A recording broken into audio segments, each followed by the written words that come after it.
Wednesday, October 22nd. Today on Your Morning Atlantic, job action. Part-time faculty at Mount St. Vincent University in Halifax will walk off the job at noon. Your top news headlines just ahead.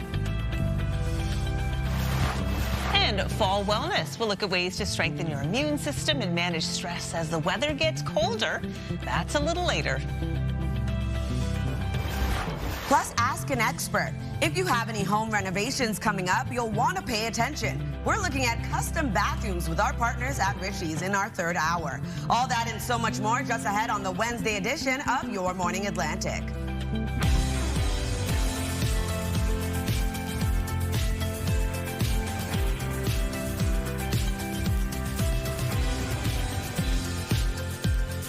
Well, come on in to join us. The theme today, the category today is blue. We're all riffing on the theme of blue. Yes. Well, not feeling blue, just showing. Certainly not. They actually say, and this is not why we did it, but that blue is a great color for TV. It helps you look more awake in the morning. Really? Yeah, so we'll take it. I'll take it. We will take it. 6:01 right now. So glad you can join us. Congratulations. You've made it halfway through the week already, and time is flying by. Let's look at the weather today. Yesterday we had a fair bit of rain. Is that the case today? Oh, yeah. It's coming right back around. Heavy precipitation in the forecast a little bit later on. But starting off early this morning, we are going to see a bit of sunshine. So the calm before the storm. But we much needed yet again. Oh, much needed. Oh, it's dry and Inniganish this morning. Absolutely. So a dry start to the day early this morning. As you can see, quite a dark start as well. Not too bad in terms of our current temperatures. We are going to see temperatures above seasonal for much of Atlantic Canada yet again into the afternoon. But we do have that wet weather on its way. But starting off early this morning, it's going to be quite calm across the region for the most part. As of right now, 7 degrees as you head outdoors in Fredericton, 12 early this morning in Charlottetown, 9 degrees in Halifax with 10 in Sydney, 7 degrees starting off your day over in Labrador City with 8 into Happy Valley Goose Bay, 6 degrees into St. John's, Newfoundland. Over to Newfoundland and Labrador, we are going to see periods of drizzle and showers early this morning for parts of both those provinces. And as you can see from our satellite and radar, a bit of a cloudier start to the day for parts of New Brunswick. And then we're going to have that low, as you can see off to the west of us, will track across parts of the Maritime region into the mid to late afternoon. In terms of the wind, starting off quite light, will pick up yet again into the afternoon. As of right now, out of the south and southeast, nothing above 15 kilometers per hour right now in Charlottetown, 13 in Sydney, with also 13 starting off your day in North Cape. No wind gusts to report at this time. We'll get up to 50 kilometers per hour a little bit later on. I'll have a look at your long-range forecast coming up, but first a look at your local news headlines with Amanda. Thank you, Latavia. Time is 6:03. More than 150 part-time faculty at Mount St. Vincent University in Halifax will walk off the job at noon today. The union representing part-time teaching staff said talks broke down last night over pay, benefits, and job security. Members say they're struggling to make ends meet and claim the university won't discuss health benefits and pension plans unless instructors accept first the current offer on wages. Mount St. Vincent University says the campus will remain open, but classes taught by part-time staff will be canceled. Fredericton police are asking anyone with information on a homicide Monday to contact them or Crime Stoppers. Human remains were discovered on the city's north side Monday afternoon. Police have identified the victim as Montana Solomon. They're investigating her death as a homicide. Police not saying much, but do say they believe this case is an isolated incident and they are not concerned with public safety. No arrests have been made and an autopsy is pending. Police in St. John say they're looking for more suspects as part of a homicide investigation in that city. One arrest has already been made. On Monday, October 20th, 2025, at approximately 4 p.m., as a result of this ongoing investigation, the St. John Police Major Crime Unit and our St. John Police Street Crime Integrated Enforcement Unit arrested a 36-year-old male suspect inside a business on University Avenue. The accused, Kieran Lopez, appeared in court yesterday and remains in custody. He has been charged with first-degree murder, possession of a firearm while prohibited, and breach of a probation order. Police identified Monday's victim as 41-year-old John Robert Bashera. He was transported to hospital with a gunshot wound and was later pronounced dead. Police are asking people with security cameras along Foster Thurston Drive Monday morning to check their footage as police investigate a collision they believe is connected to the homicide investigation. In Prince Edward Island, police in Summerside are asking for help as they investigate a fatal motorcycle crash Tuesday morning. The single vehicle crash was reported at 1 a.m. at the intersection of Water Street and Heather Moyse Drive. The 23-year-old driver was taken to hospital where he died. Police are asking anyone who may have witnessed the collision or people who may have dash cam video to contact them. At the New Brunswick legislature, a balanced budget seems to be off the table for the Susan Holt government. We do know where we are in terms of our financial position, and that's why we're telling New Brunswickers that there are tough decisions coming. It reads to me as if they really didn't want to put anything in there that was going to cost any money, because we're likely facing an austerity budget. There's a whole lot of things that they could have chosen to do differently to ensure that they lived up to their promise to balance the budget, and they never did it. They can't just blame the Americans. The Holt government delivered its second speech from the throne yesterday, promising a number of changes in 2026, mostly around health care and the cost of living, as well as navigating the future of trade. 10 more collaborative care clinics will be added next year, with the goal of increasing the number of New Brunswickers who have access to a primary care provider from 77% to 81%. In Nova Scotia, Premier Tim Houston has shuffled his cabinet with some big changes, including making himself the Minister of Energy. Houston replaces Trevor Boudreau, while Scott Armstrong takes over for Becky Druhan as Attorney General and Justice Minister. Kim Maslin assumes the Natural Resources portfolio, replacing Tory Rushton. Houston said the changes are part of his plan to make Nova Scotia an energy superpower and drive long-term economic growth. Boudreau, Maslin, and Rushton will stay on as MLAs. Barbara Adams will add the Opportunities and Social Development portfolio, while John A. MacDonald is promoted to Municipal Affairs and John White becomes Housing Minister. A swearing-in ceremony was held Tuesday afternoon. Media were not invited.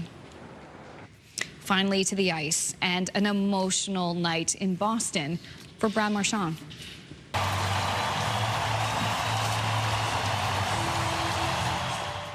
You can just hear the roar of the crowd there and a standing ovation. Marchand, of course, from Hammonds Plains, Nova Scotia. He won a Stanley Cup with Florida last season after being traded by the Bruins to the Panthers. So this really was a homecoming. You can see it there on his face, just overcome with emotion last night. This was his first game back in Boston. Aww. And the Bruins, yeah, they honored him with a video tribute and this very long standing ovation. The former Bruins captain, he played 16 seasons with Boston. Wow. Of course, winning that cup with the Bruins in his rookie season. So a big tribute for him there last night. Oh, yeah. So beautiful. I know. He's such a hard guy on the ice, but such a softie Yeah, off the ice. Wow. I know. Just really an emotional tribute. I mean, gosh, that was his home. For years he wore that Bruins jersey. Oh, my gosh, yeah. Like, it's shocking that his career is in its sunset. I feel like he just got started. Like, time is flying. Yeah, he's really worked incredibly hard. Oh, yeah. They just start so young, right? They do. So they retire so early. So it's such a weird Definitely, right? definitely. Okay, let's give you a chance to win some cash right now. Some cold, hard cash. 20,000 bones, as they say. Not bad. $20,000. You can do whatever you want with the money if it's yours to win. Today's code word is grand, because this is our grand prize. And wow, if you won it, you'd be able to do all kinds of grand things. So here is how you can enter a contest. Simply go to our website. There is a contest page up at the top right, or use that QR code, get right there, enter the word grand. These are your last chances to win. The contest wraps up on Friday.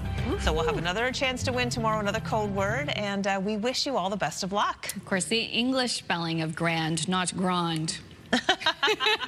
Just in case. Grand for big in French, if you want. Exactly. We're bilingual this morning here. We are, and we're going to go to our bilingual province as well. New Brunswick, take a live look at downtown Moncton, Rotary Park. Very quiet this morning, just outside the Avenir Centre. Latavia has your first full look at the forecast, and I'll have your national news headlines after this.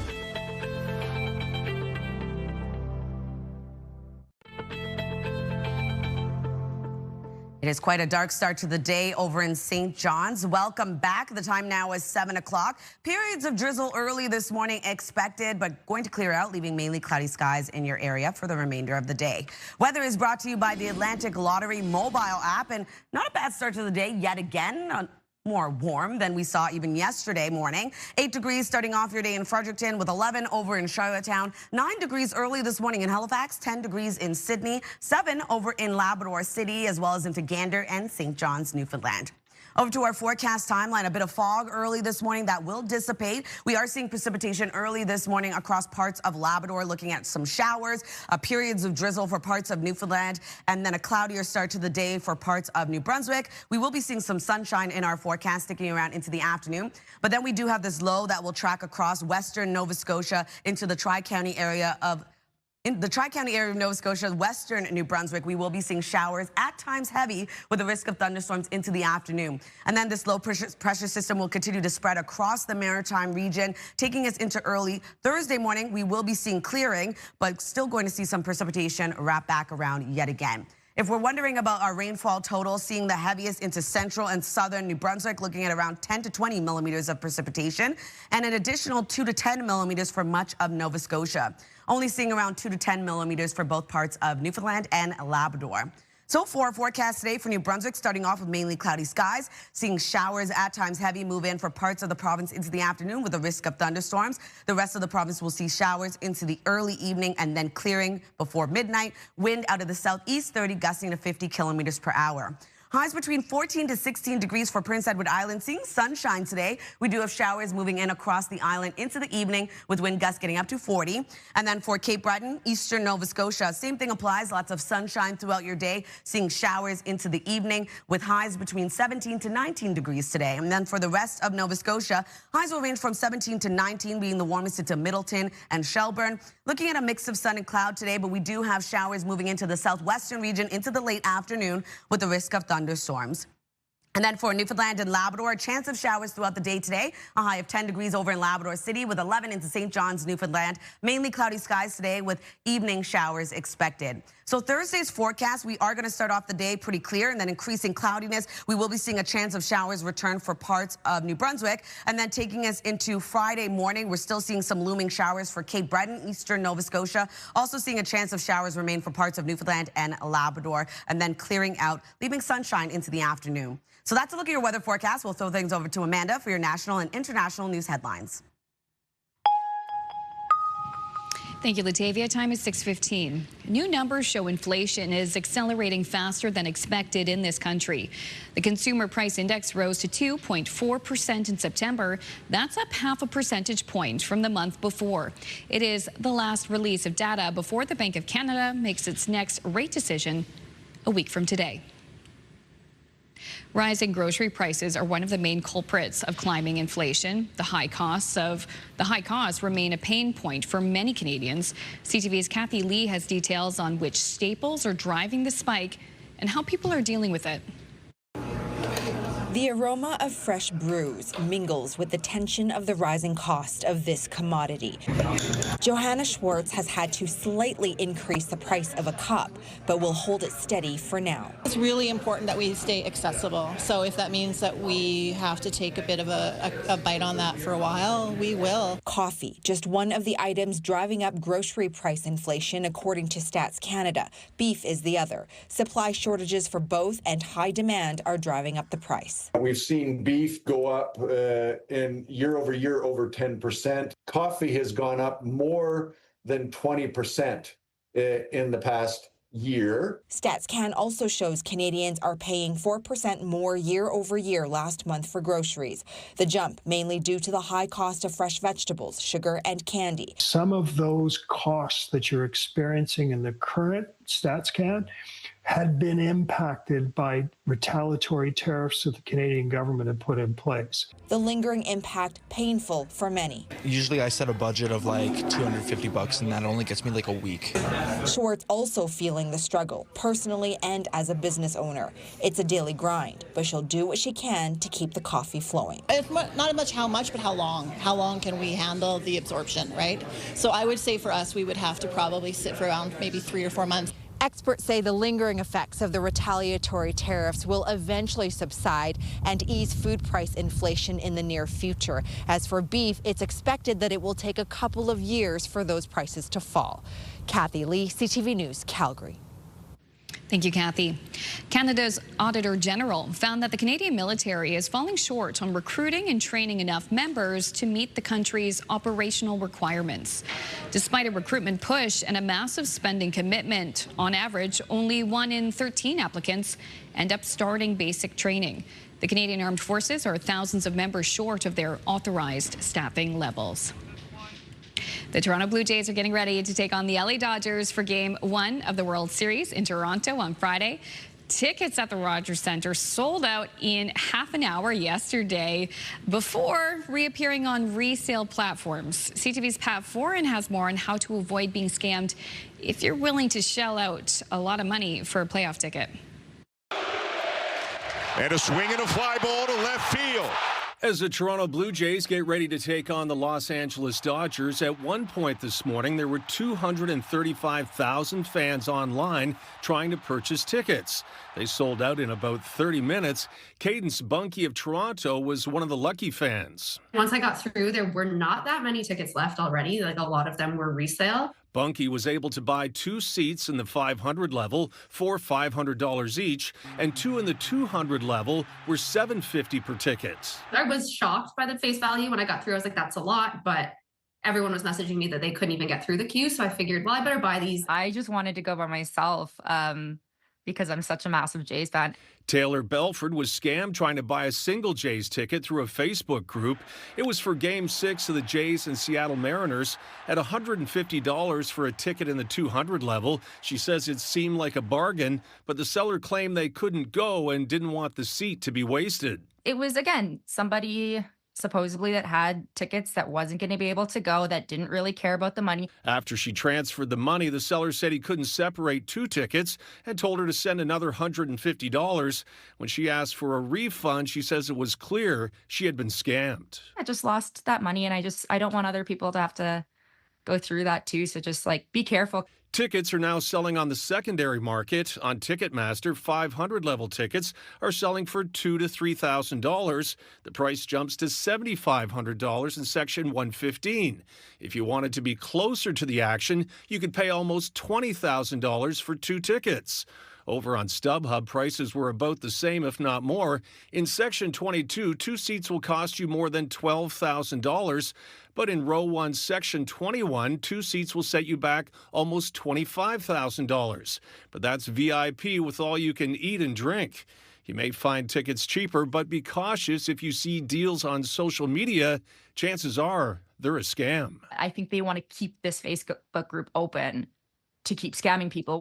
Pat Foran, CTV News. Good advice there. Thank you so much, Pat. A quick break here on Your Morning Atlantic. When we return, we'll have your must-see moment from our colleagues at TSN. We'll be right back after this.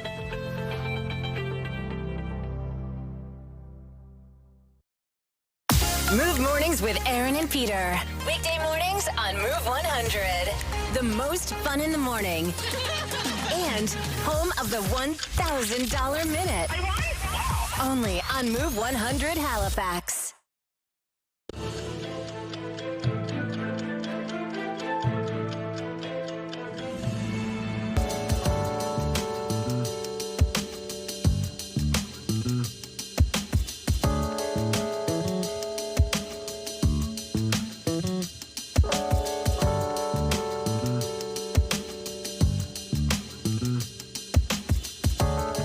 Jazzy, this moment right? There. I love that. All right, guess what? It is 6:24 and time to check in with our friends at TSN Sports Center for today's must-see moment.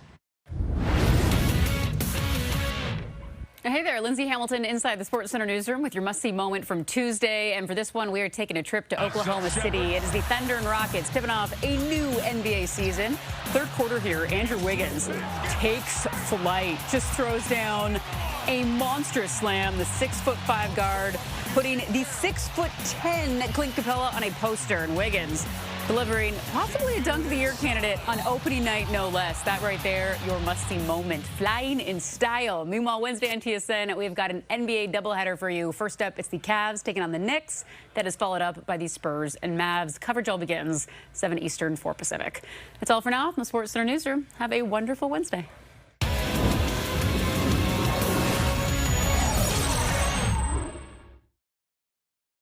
This TSN must-see moment brought to you by J.R. Rahe's Furniture and Appliances. And now to your business headlines from our colleagues at BNN.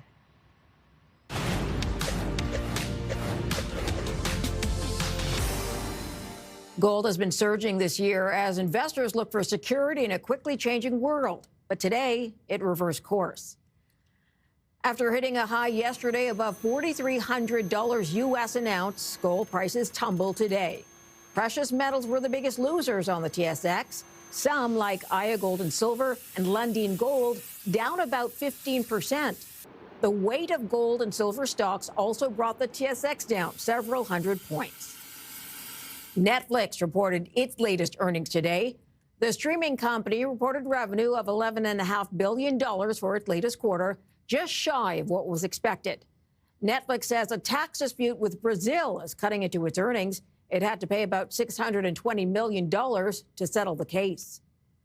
General Motors brought in more than $48 billion in revenue for its latest quarter, and the car maker says its financial outlook for the year has improved. That good news sent the shares up. GM says tariffs aren't expected to hit as hard, and car sales in the U.S. have stayed strong. Here are the closing numbers for the day. The Canadian dollar is up to 71.35.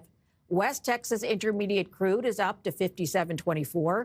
Western Canadian Select is down $1.38 to 44.91. And the TSX dropped 527 points today to slip under 30,000. Those are your business headlines. I'm Marilla Fernandez. Taking a look at our 3-day forecast, a high of 13 degrees today, mainly cloudy start to your day with some showers, at times heavy, and a risk of thunderstorms for parts of the province into the afternoon.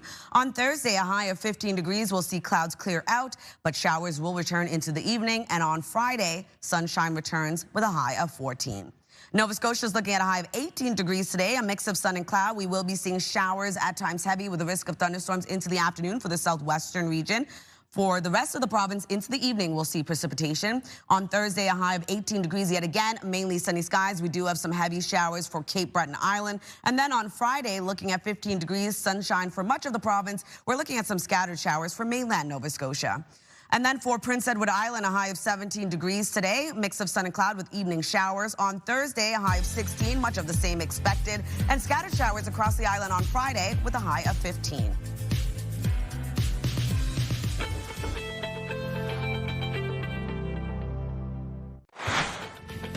Just ahead, the Move Morning Chat, and today it's all about aging. When did you first notice that you're not quite as young as you thought you were anymore? That's going to be a fun conversation coming up in 15 minutes on CTV's Your Morning Atlantic.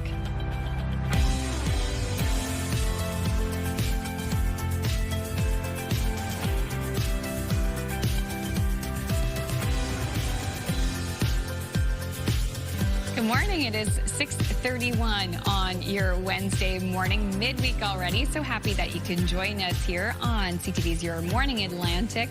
If you're just tuning in, during national news, we were talking about the price of reselling those tickets to go see the Jays in Toronto for the World Series and just how much they're going for. Good thing we're giving away $20K because you could use that for maybe like one ticket. That's what Latavia and I were saying. We've been watching the report. We thought, oh, we could buy one ticket if we want to go. And then there was one for $24,000. Like, well, we can't afford that seat. No, up in the nosebleeds still too. Wow. One of my cousins is like a diehard Jays fan. I was telling Crystal about this after the show yesterday. Yes. He was in the queue getting ready to buy a ticket. It was showing $26.50 per ticket. And he's like, I guess I'm not going now. And I was like, imagine. And then resales were going up to like $9,000. As we saw, like $20,000. Yeah. So if you missed Amanda's report, in a nutshell, watch out. Don't buy your tickets on Facebook. And if it seems too good to be true, it probably is. Always. Yeah. Not raining cash, but we do have some rain in the forecast today, which is nice.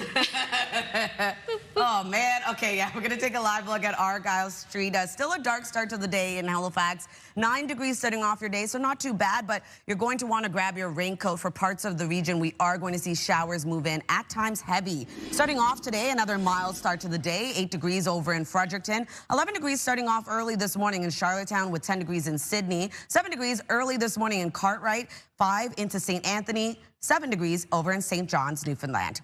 Over to our satellite and radar. So we are seeing precipitation early this morning for parts of Labrador, looking at a chance of showers throughout your day today. For parts of Newfoundland, early this morning, periods of drizzle that will clear out for the most part, leaving mainly cloudy skies. And then for the maritime region, into the afternoon, we are going to see showers, at times heavy, move in for parts of New Brunswick and Nova Scotia, and then will continue to spread across the maritime region into the evening. Over to our current wind for all 3 maritime provinces. Quite light this morning, will become breezy into the afternoon. As of right now, though, only 15 kilometers per hour in North Cape, 13 kilometers per hour for Grand Etang, as well as into Sydney, 11 in Halifax. No wind gusts to report at this time. We'll have another look at your long-range forecast just ahead, but first a look at your local news headlines with Amanda. Thank you, Latavia. More than 150 part-time faculty at Mount St. Vincent University in Halifax will walk off the job at noon today. The union representing part-time teaching staff said talks broke down last night over pay, benefits, and job security. Members say they're struggling to make ends meet and claim the university won't discuss health benefits and pension plans unless instructors accept first the current offer on wages. MSVU says the campus will remain open, but classes taught by part-time staff will be canceled. Police in St. John say they're looking for more suspects as part of a homicide investigation. One arrest has already been made.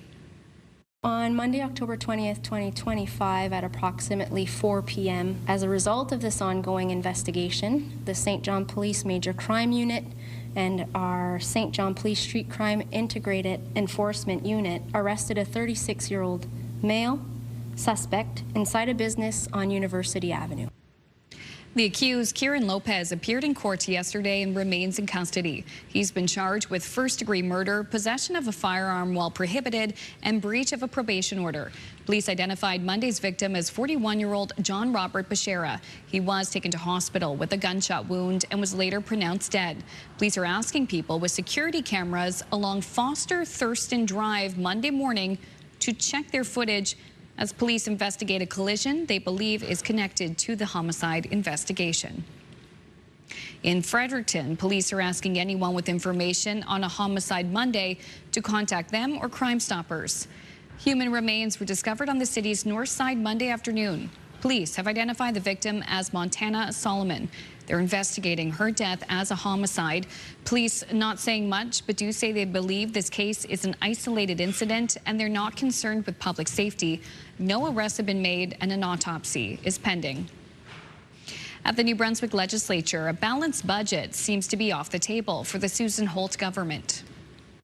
We do know where we are in terms of our financial position, and that's why we're telling New Brunswickers that there are tough decisions coming. It reads to me as if they really didn't want to put anything in there that was going to cost any money because we're likely facing an austerity budget. There's a whole lot of things that they could have chosen to do differently to ensure that they lived up to their promise to balance the budget, and they never did it. They can't just blame the Americans. The Holt government delivered its second speech from the throne yesterday, promising a number of changes in 2026, mostly around health care and the cost of living, as well as navigating the future of trade. 10 more collaborative care clinics will be added next year, with the goal of increasing the number of New Brunswickers who have access to a primary care provider from 77% to 81%. As we told you here yesterday, Molson Coors has announced a significant job cuts plan, but it's not yet known how or if it will affect their Moncton plant. The company announced Monday it will eliminate about 400 positions, representing 9% of its workforce across North America. Molson tells CTV News there is not yet a breakdown of job losses by country or province. They do tell us no Canadian breweries or offices will close as part of the job cuts. The Moncton Molson Brewery on McNaughton Avenue has been in operation for 18 years. It is one of 5 Molson breweries in the country. The company forecast a drop in its annual profits back in August, anticipating tariff impacts from the cost of aluminum. Finally, Toronto Blue Jays fans still riding on cloud 9 after Monday's big win. Of course, it took just one swing of the bat in the 7th inning from veteran George Springer, sending the Blue Jays to the World Series for the first time since '93. They'll be taking on the LA Dodgers in the Fall Classic. Fans across the country watch this stunning moment unfold, and those right here in Atlantic Canada just thrilled with the result. I don't know. I was checking the ticket prices. We're at $2,000 to $4,000 a ticket. So, Sharon, are you watching? Oh, I've been waiting another 30 years for this to happen. It'd be just the greatest thing ever if they could pull this off. Back goes Arozarena. And game 1 of the World Series kicks off in Toronto Friday night. That game going at 9 p.m. Atlantic time. Woo! Bars are going to be hopping. I know. Oh, yeah. I know. That'd be fun. Late. Oh, my gosh. Well, speaking of which, Blue Jays fans in Barrington, Nova Scotia got an unexpected visit from the team's mascot yesterday. Well, not quite. The next best thing.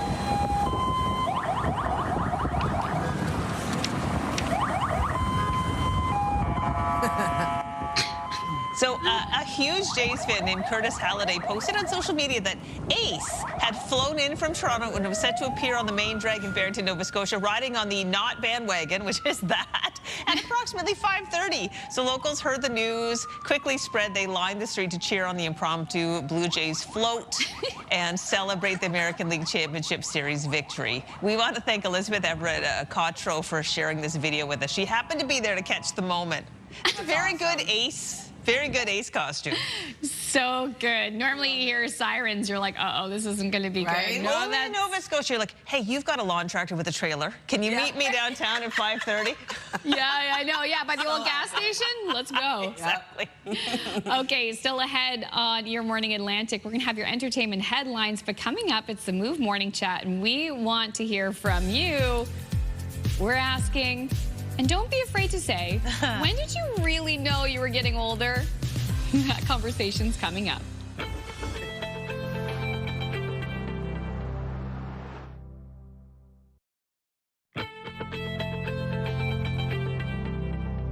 Taking a live look at downtown Moncton early this morning. Quite a dark start to the day. Welcome back. The time now is 6:43. Currently 11 degrees in your area, so not a bad start to the day. And we are going to see clouds start to clear out as the sun begins to rise, and you'll be seeing some sunshine in your area. And for parts of the Maritime region, we'll be seeing sunny skies as the sun begins to rise. As of right now, 8 degrees heading outdoors in Fredericton, with 11 degrees starting off your day in Charlottetown, 9 in Halifax, 11 degrees over in Yarmouth, with 10 degrees in Sydney, 7 into St. John's.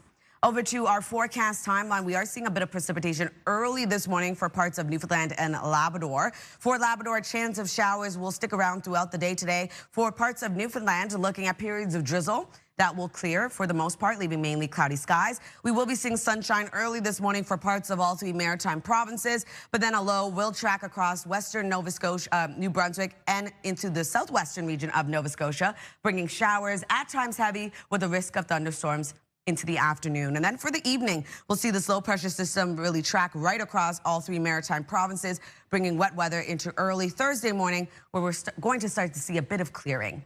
So in our forecast for our rainfall outlook, we are going to see an additional 2 to 20 millimeters for western regions of New Brunswick. Looking at around 2 to 10 millimeters for much of Nova Scotia. Could see 10 to 20 millimeters of additional rainfall for Yarmouth, and pretty light over in Newfoundland and Labrador, only looking at around 2 to 10 millimeters of precipitation.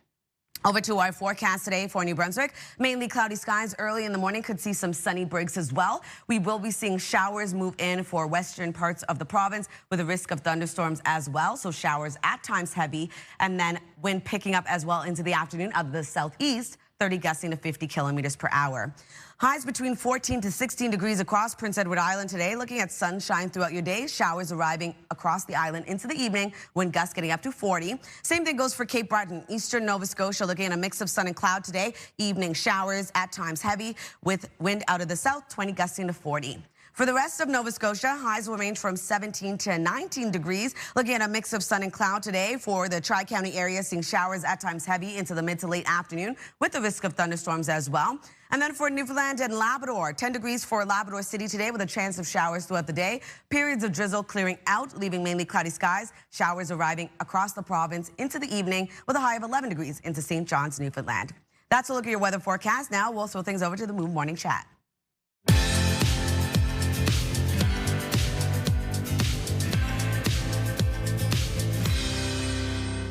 Time for the Move Morning Chat. Peter, and we also have Kate joining us this morning. And oh boy, get the ibuprofen. Today we're talking about what made you realize you're getting old. Peter, why is this the topic today? And I'm not choosing you to start for a specific reason.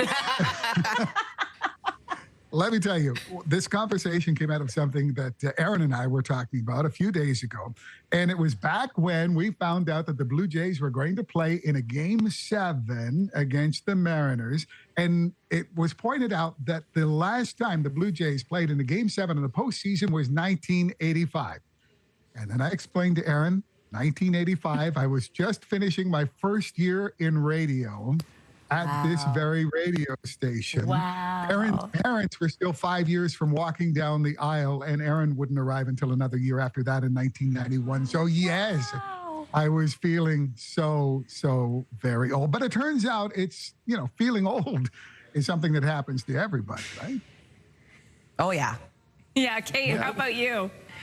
Well, I also was there for that, but I was 4 at the time. So it gets me when you're signing up to join a website or become a member of some sort of perks club and you have to scroll to your year. It's like being at the casino and you're spinning the wheel and spinning the wheel.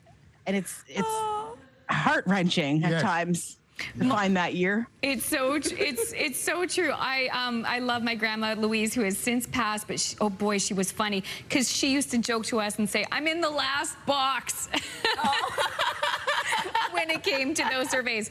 Okay, for me, it was a few years ago when Gen Z was really calling us out, us millennials, saying if you grew up watching Harry Potter, you're now old. Skinny jeans are out if you are doing this side hair. And now I follow so many accounts of millennials my age, mid-30s, who are talking about the early 2000s and the fashion. And I am realizing, yes, a lot of tech and fashion and trends have changed since then. It's exactly the same for me. When they're referring to something in my teen years or my early 20s, they're saying nostalgia about it. Or they're literally talking about the fact that we didn't have social media and stuff like that growing up. So those are the things that kind of get me now, unfortunately, where I'm like, whoa, I am getting old. Very sad. We also have a lovely coworker who was born after 2001. So that one got me. If you got the 1 on your ID, they don't need to look any further, Oh, yeah. It's kind of sad when I say, back in my day, when I was in my early 20s, I'll tell you a story. I'm like, oh my goodness, I've become that person. You become that person. So this is something that we are asking our viewers this morning. We want to know what made you suddenly realize you're getting old. Gen Z, if you're watching, I want to hear from you on this. Is there something that's happening to you right now that's starting to make you feel older? You can send us a text at 10400 and we will share your answers later on in the show. How many days it's been. It was the chatter of the town. Everybody was talking about it and wondering why. It keeps happening, but it's the GPS routes. We have construction going on downtown. One person won a gift card and sign, and now the contest restarts. I have a prediction of, I think, November 19th range. I'm giving it a little bit of distance, but we'll see. 15 times since 2007, a truck has struck this bridge. The city says it does inspections of the bridge and doesn't anticipate any structural issues to the underpass from truck strikes. There are warnings for drivers that this is just 3.5 meters high. Every time it happens, I swear, at family dinners, everybody's like, hey, guess what? Somebody hit the bridge again. Will it happen again or when? That's anyone's guess. Sarah Plowman, CTV News, Fredericton. Oh boy, thank you so much, Sarah, for that. happening now in Halifax. More than 150 part-time faculty at Mount St. Vincent University will walk off the job at noon today. The union representing part-time teaching staff said talks broke down last night over pay, benefits, and job security. And in Fredericton at the New Brunswick Legislature, a balanced budget seems to be off the table for the Holt government. Plus, back in Beantown, an emotional night in Boston for Brad Marchand, who now plays for the Panthers. We'll have those details coming up in your local news headlines right after this break. We'll be right back.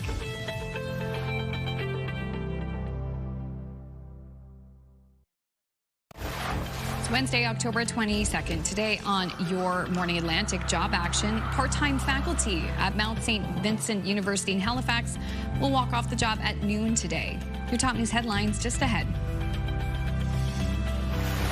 And do you need physiotherapy? A lot of us could benefit from it. You don't take advantage of it, but you maybe should. We'll walk you through what you might need to know before heading to the physio clinic. That's coming up on CTV's Your Morning Atlantic.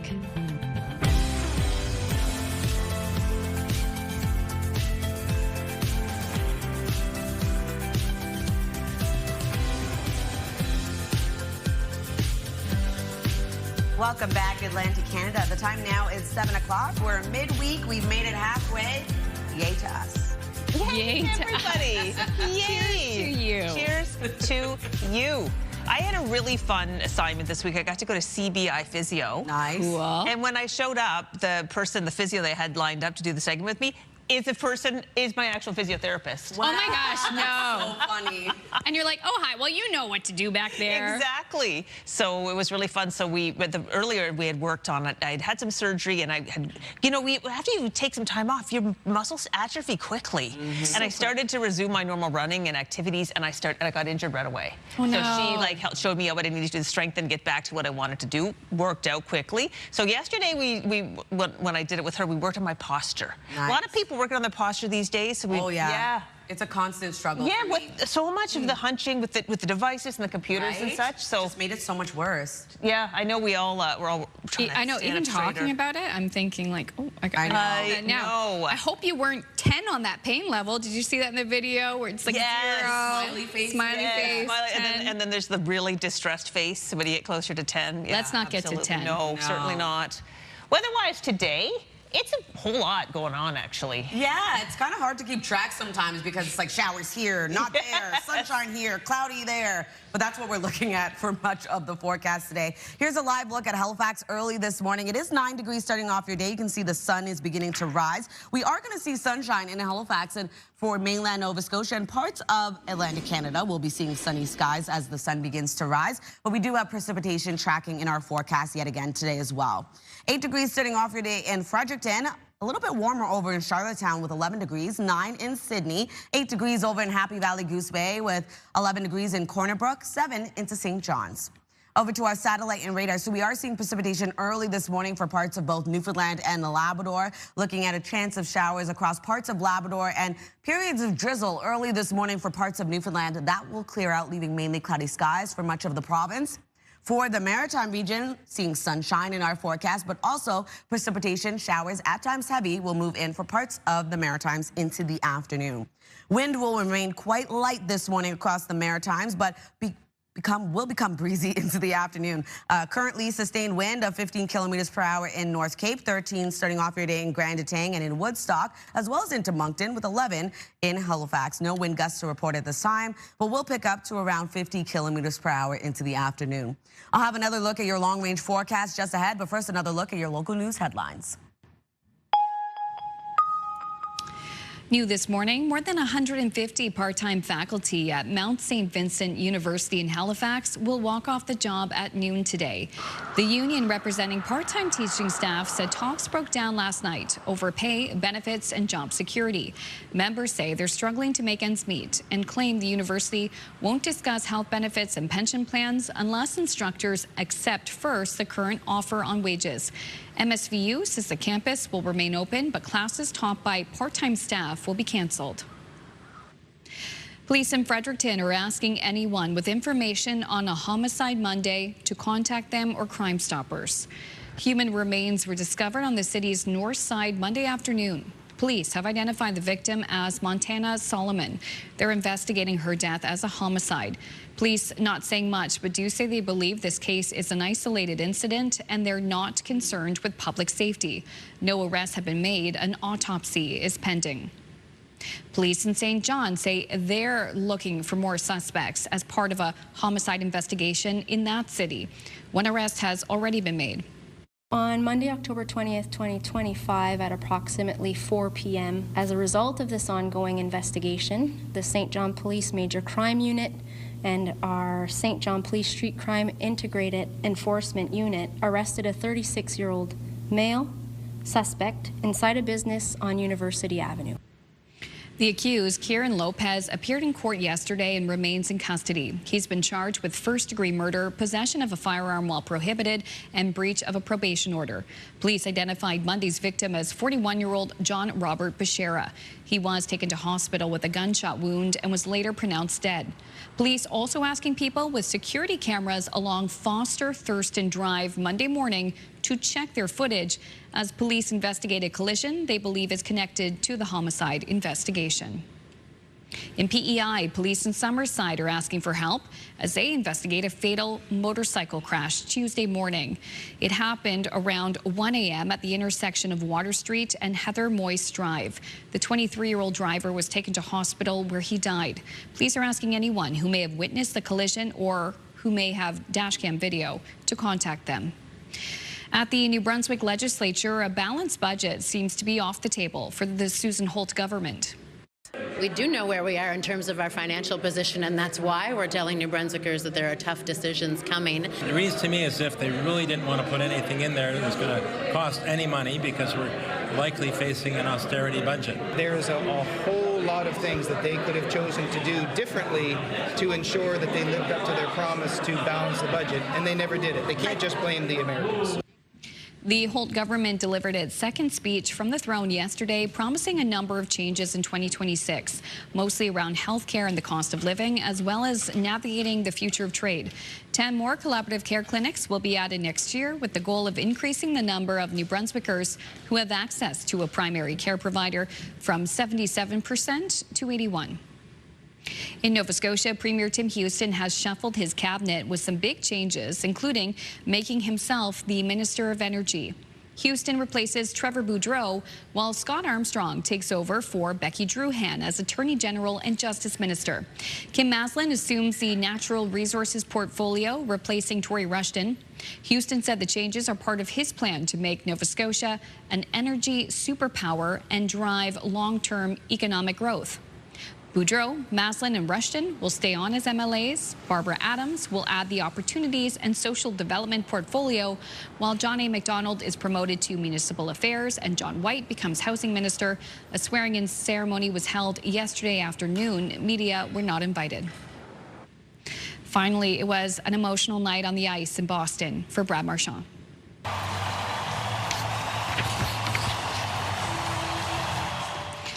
Marchand, of course, from Hammonds Plains, Nova Scotia, getting a standing ovation and tribute last night from the Boston Bruins fans.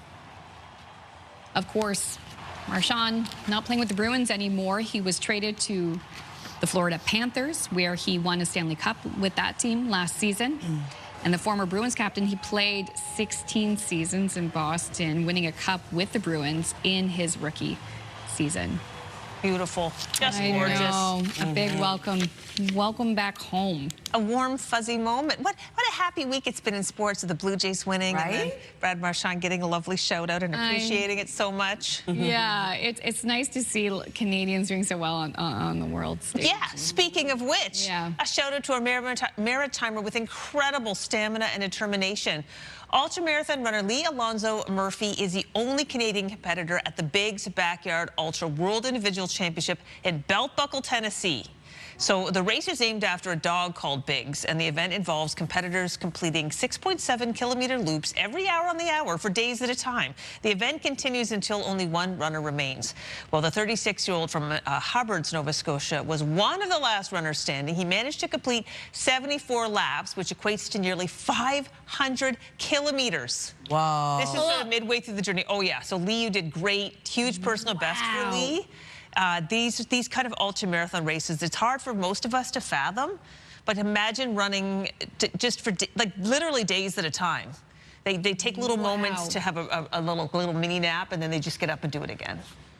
Yeah, Good. That's wild. Mini nap. Yeah. Get up, go. Get up and go. Goodness. Shot of espresso. Let's do this. Yes, a great job, Lee. Wow, good for him. Okay, coming up on the show, Latavia will have another look at the forecast for this midweek Wednesday. Welcome back. The time now is 7:12. We're taking a live look at a cloudy start to the day over in Peggy's Cove. We are going to see a bit of sunshine early this morning as clouds start to clear out before precipitation makes its way over this evening. Weather is brought to you by the Atlantic Lottery mobile app. We've seen not a bad start to the day, quite mild. 8 degrees heading outdoors in Fredericton early this morning with 10 over in Charlottetown. 9 degrees early this morning for both Halifax and Sydney with 7 degrees starting off your day in Labrador City and in Happy Valley Goose Bay. 11 degrees in Corner Brook with 8 in Gander and St. John's, Newfoundland. Over to our forecast timeline. We are seeing precipitation early this morning across parts of Labrador. A chance of showers will remain throughout the day today. For parts of Newfoundland, looking at periods of drizzle early this morning, clearing, leaving mainly cloudy skies. We will be seeing some precipitation remain for parts of Newfoundland. And then into our forecast for the Maritime region, seeing sunshine for much of the Maritimes, but we do have precipitation that will track across parts of New Brunswick and into the southwestern region of Nova Scotia. Showers at times heavy with a risk of thunderstorms into the afternoon. And then into the evening, we'll start to see this system really spread right across all 3 Maritime provinces, bringing us into early Thursday morning, starting to see a bit of clearing for parts of the region. If you're wondering about rainfall totals, we're going to see the heaviest at around 10 to 20 millimeters for parts of western New Brunswick into the southwestern region of Nova Scotia, the heaviest being 10 to 20 millimeters of additional rainfall for Yarmouth, and only seeing around 2 to 5 millimeters for parts of both Newfoundland and Labrador. Into our forecast today for New Brunswick, daytime highs will range from 12 to 17 degrees, mainly cloudy skies with some sunny breaks early in the day. And then we're going to see showers move into the western region of the province, paired with a risk of thunderstorms, wind gusts getting up to 50 kilometers per hour. For Prince Edward Island, highs between 15 to 16 degrees, looking at a mix of sun and cloud throughout the day, showers arriving into the evening. And for Cape Breton, eastern Nova Scotia, same thing applies. We're looking at highs between 16 to 19 degrees, a mix of sun and cloud throughout the day, showers into the evening. And then for the rest of Nova Scotia, seeing a mix of sun and cloud today. For the Tri-County area, seeing showers at times heavy with a risk of thunderstorms moving into the afternoon. Wind gusts getting up to 50. And then for Newfoundland and Labrador, also seeing precipitation in the forecast. A chance of showers today with a high of 10 degrees over in Labrador City. 11 into St. John's, mainly cloudy skies with showers into the evening. For our forecast on Thursday, we will be seeing some sunshine return. Also seeing a chance of showers for parts of New Brunswick, as well as for Newfoundland and Labrador. Also seeing a chance of showers for both parts of those provinces. And then into our forecast for Friday, sunny skies for much of the region. Early in the morning, still seeing some showers for parts of Nova Scotia. Clearing out, leaving sunshine for the remainder of the Maritime region. That's a look at your weather forecast. We'll throw things over to Amanda, national and international news headlines. Thank you, Latavia. The world's most visited museum is now back open to the public. Extra security is on hand at the Louvre in Paris 3 days after thieves forced open a window and stole French crown jewels in a brazen daylight heist. The Apollo room where Sunday's theft occurred remains closed to visitors.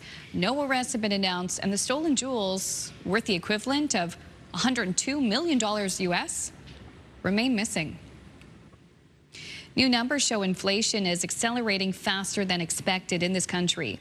The consumer price index rose to 2.4% in September. That's up 0.5 percentage point from the month before. It is the last release of data before the Bank of Canada makes its next rate decision a week from today. A major watchdog is shining a spotlight on the Canada Revenue Agency. The Auditor General says call centers designed to help Canadians cut through complicated tax questions just weren't doing their job in many cases. CTV's Abigail Beeman has more. You don't need to be stalled. You don't need to be dropped. You need to be dealt with and worked with. David Cornish is not surprised. The Auditor General reports people calling the Canada Revenue Agency waited twice as long as last year to get through. He's wasted enough time himself. Hours and hours, and then dropped. And the next day, hours and hours, and then dropped. The report also found callers only got accurate information to general questions about benefits 56% of the time. Business tax questions were 54% accurate. And at the bottom of the barrel, general individual tax questions answered correctly only 17% of the time. We found that the accuracy was much higher when questions pertain to specific accounts. Why does this government force Canadians to pay so much for such terrible service? You're getting the wrong answers most of the time. It cannot be, it's not acceptable, and it needs to change. The union boss blames working conditions, cuts, and a lack of training. They're watching the employees like Big Brother. They're almost harassing them when they take too long to go to the washroom and their breaks, instead of focusing on the accuracy and then giving them sufficient training. The minister responsible says they're looking at improving AI bots and scheduling calls. I'm not prepared to say we're going to cut. I'm not prepared to say we're going to add. We're looking at it. We're going to make service better. The government says they've already made great progress with a 100-day plan to improve services. The union calls it a Band-Aid, saying if there's no new money in the budget, things may only get worse. CTV's Abigail Beeman reporting in Ottawa. A quick break here on Your Morning Atlantic. We'll be right back after this. Please stay with us.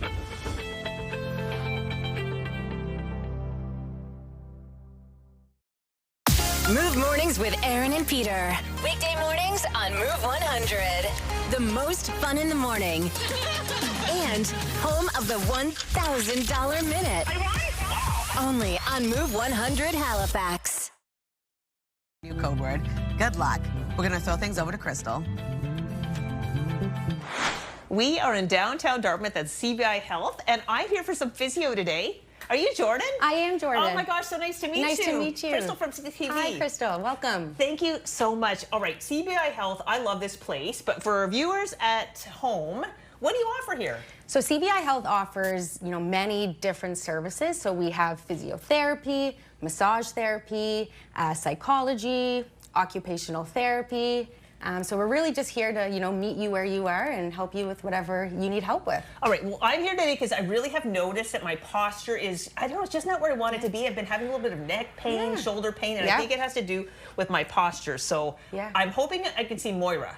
Absolutely. She's available? She sure is. All I can bring you down to Moira and she can go through what an assessment looks like. Perfect, let's do it. Come on Okay. Hello. Hi, how are you? Good to see you. Nice to see you. Oh my gosh, thank you so much for getting me running again. Last time I saw Maura, I was just coming off of a surgery and I was really weak, and you helped me get back, get my glutes strong again so I could run again, which is fantastic. So we're there with that, but now it's my posture. I'm getting the hunch. Want to get off the hunch. So for people at home who are watching and they've never been to physio before, what would happen in our assessment? Yeah, so when you come in for assessment, usually allow for about 45 minutes to an hour. Okay. And then we come into a private assessment room, and we'll start off with just kind of getting a little bit of the history, a little bit of the story of what's brought you into physio. And then after that, we'll do a bit of more investigation. We'll look at your range of motion, your strength, and kind of really find out what your goals are. What do you want to get back to? Okay, perfect. Yeah. Now, if somebody does have an issue, let's say they do have a recurrent injury, they've injured themselves, for example, like when I broke my foot in May, or maybe they actually have had an accident. Those are times when you think, oh yes, I need to see a physiotherapist. But can you come anytime? Yes, you can. So you don't need to have an injury to come to physio. Most people do come because they're in pain or they can't do what they want to do.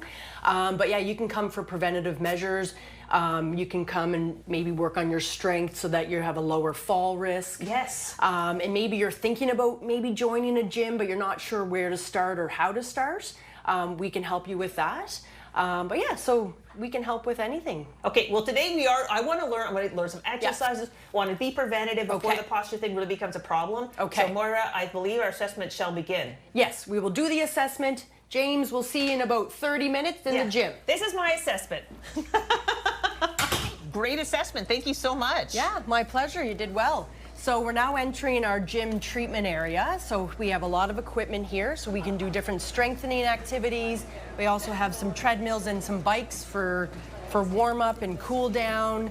And I have my colleague here, Nia T, who's working with a client. Hello, Nia T. Yeah.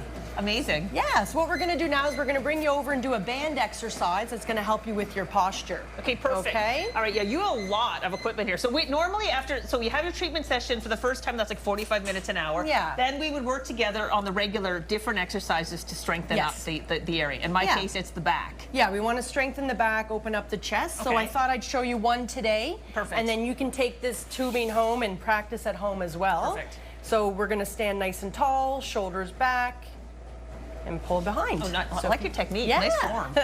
Okay, I'm going to try to be as good as you. So shoulders back. Yep. And then I'm perfect. just pulling. Tummy nice and tight. Yep. Good. Pulling that core. Yep. Yeah, and I can feel like the back strengthening back there. Yeah. So normally we'll do about 3 sets of 10.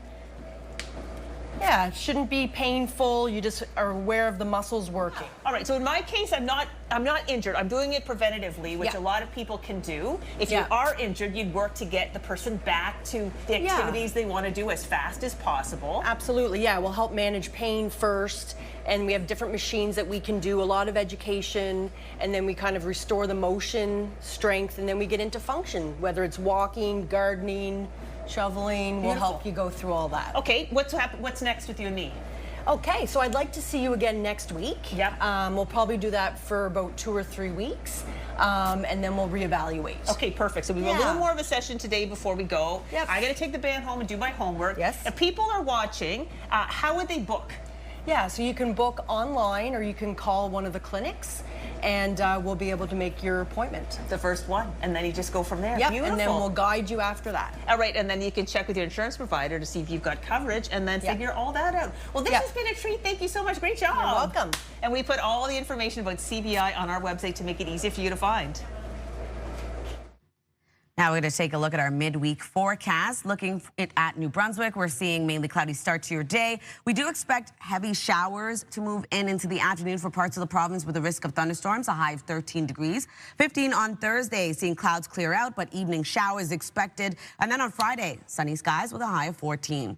Nova Scotia will be starting the day off with sunshine, seeing showers move in for parts of the province into the afternoon. A risk of thunderstorms with a high of 18 degrees, and 18 degrees remains as your daytime high on Thursday. Mainly sunny skies with showers at times heavy moving in for Cape Breton. And then on Friday, looking at 15 degrees with sunny skies for much of the province, scattered showers returning for mainland Nova Scotia. For Prince Edward Island, lots of sunshine throughout your day today. Showers arrive into the evening with a high of 17. 16 degrees on Thursday, mainly sunny skies with evening showers. Scattered showers expected on Friday with a high of 15.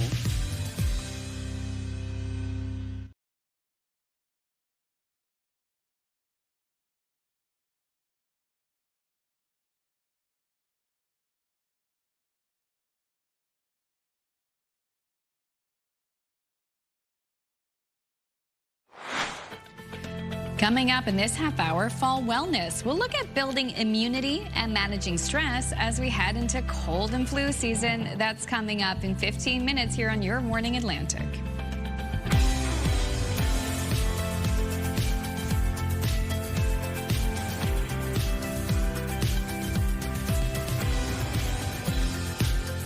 Well, hello, come on in halfway through the show on this Wednesday, 7:31 now.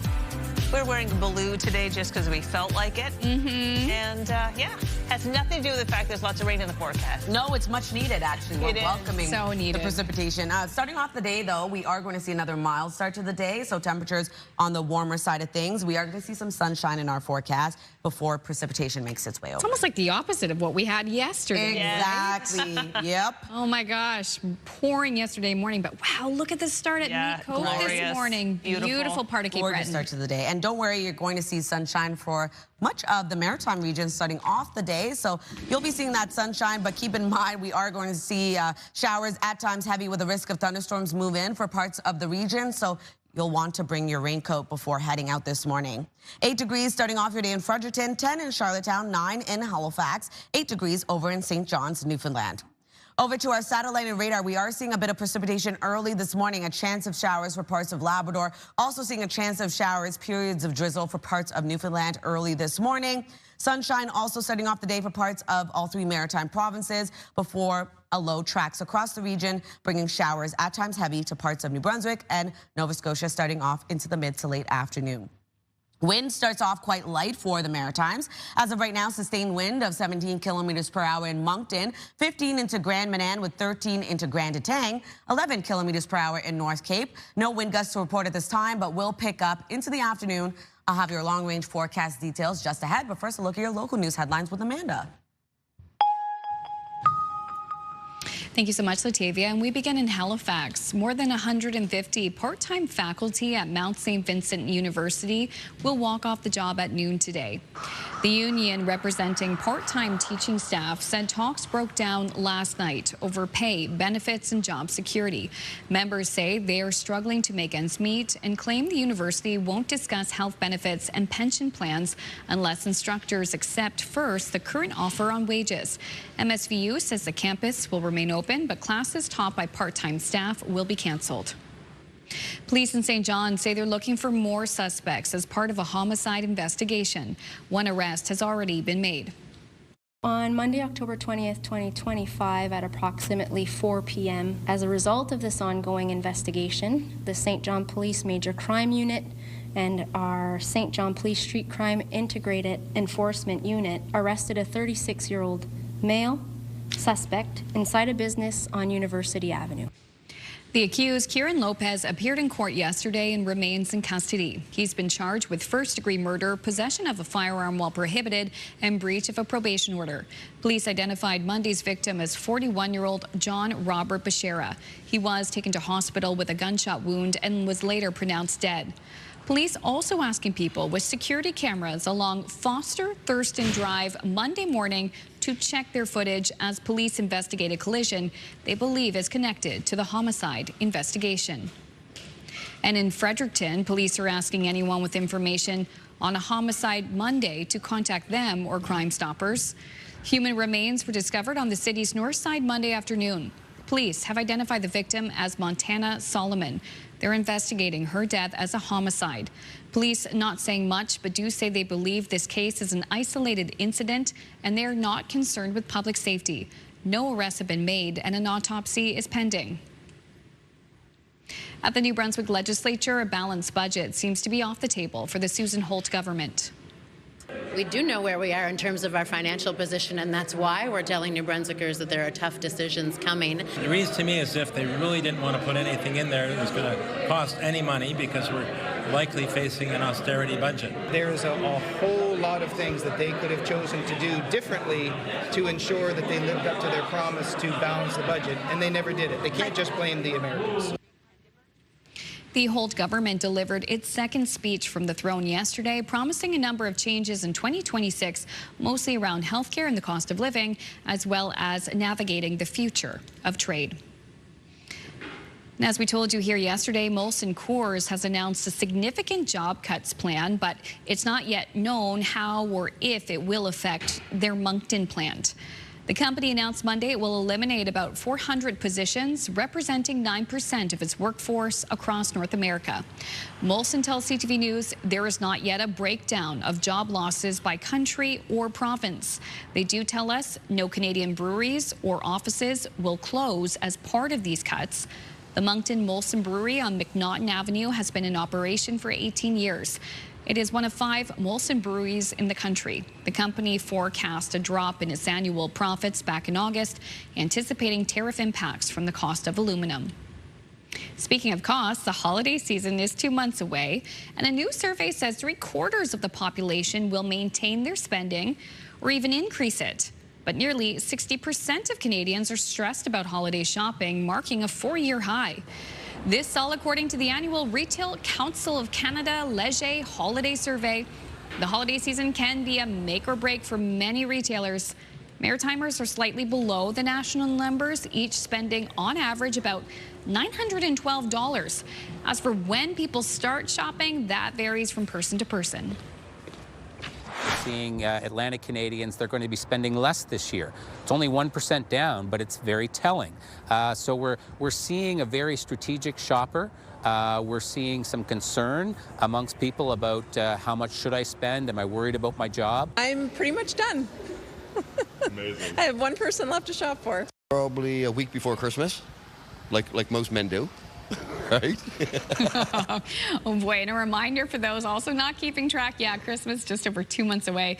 The survey also found more and more people shopping for deals, including taking advantage of Black Friday savings.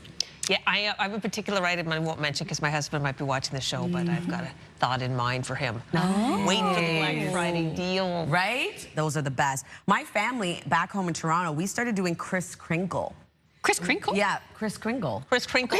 It's when you give everybody a little piece of paper and you just right? Just crinkle up. I think the babies love it. Yeah, I'm like, I said it right, okay? But anyways, we started doing that to save money, and we just draw each other's names. Even though I live here, we still participate and we send a gift. Yeah. Yeah. Well, one holiday at a time, ladies. One at a time. We still got Halloween to get through. Oh, I know. And this lobster is already dressed for the occasion. Oh my gosh. It's Jack-o'-lantern, or Jackie for short. She's a rare calico lobster, and she was caught off the coast of Massachusetts. Her unique look got her a ticket directly to Northeastern University's Marine Science Center, where she'll live out the rest of her days. So her coloring makes her a 1 in 30 million lobster. Kind of fun. Oh, so cute. Well, that is fun. Love the name, too. I know. A little tiny, so I guess, yeah, I can pass on the meal. Pass on the meal. You people. Time to grow. All right, still ahead this Wednesday. Lots more to come on this show. Coming up after the break, the full forecast with Latavia. And could your immunity need a little boost? It's cold and flu season, and we could need a little help. We'll look at strengthening your immune system and other fall wellness just after the break, 7:39. Starting off your day in Charlottetown, 9 over in Sydney, 7 degrees in both Labrador City and Happy Valley Goose Bay, 8 degrees in Gander and St. John's, Newfoundland. Over to our forecast timeline. We do have some precipitation early this morning, looking at a chance of showers for parts of Labrador, and then into Newfoundland, looking at a chance of showers, periods of drizzle early in this morning. Will clear out for parts of Newfoundland, leaving mainly cloudy skies. We do have sunshine in the forecast for parts of all 3 maritime provinces, and then into the afternoon, seeing a chance of showers, at times heavy, moving in for western New Brunswick with the risk of thunderstorms, as well as into the southwestern region of Nova Scotia. And then this low pressure system will continue to travel east, spreading across the maritime region into this evening. Into early Thursday morning, we're going to start to see some clearing, but still seeing some looming precipitation in the forecast. If you're wondering about precipitation totals, the heaviest being 10 to 20 millimeters for parts of New Brunswick, as well as into Yarmouth. And then for Newfoundland and Labrador, only seeing around 2 to 5 millimeters of additional precipitation. For our forecast today for New Brunswick, looking at mainly cloudy skies starting off your day, could see some sunny breaks as well. And then showers will move in for parts of the province, at times heavy with a risk of thunderstorms, wind gusts getting up to 50 kilometers per hour. Prince Edward Island, looking at sunshine throughout your day. Showers arriving across the island into the evening. Still breezy wind with gusts of up to 40. For Cape Breton, eastern Nova Scotia, same thing applies. Lots of sunshine throughout your day. Showers into the evening, at times heavy, with wind gusts getting up to 40. And then for the rest of Nova Scotia, a mix of sun and cloud today. We do have showers for the southwestern region into the afternoon, paired with a risk of thunderstorms, and at times will be heavy as well. And then for Newfoundland and Labrador, 10 degrees for Labrador City, a chance of showers throughout the day today, with a high of 11 degrees over in St. John's, Newfoundland, mainly cloudy skies with showers arriving into the evening. Thursday's forecast, we will be seeing sunshine return yet again for parts of the region. We do have a chance of showers remaining for parts of Newfoundland and Labrador, also for parts of New Brunswick. And then into our forecast early Friday morning, seeing showers for Cape Breton, eastern Nova Scotia, before clearing, leaving sunshine for much of the maritime region. That's a look at your weather forecast. We'll throw things over to Crystal.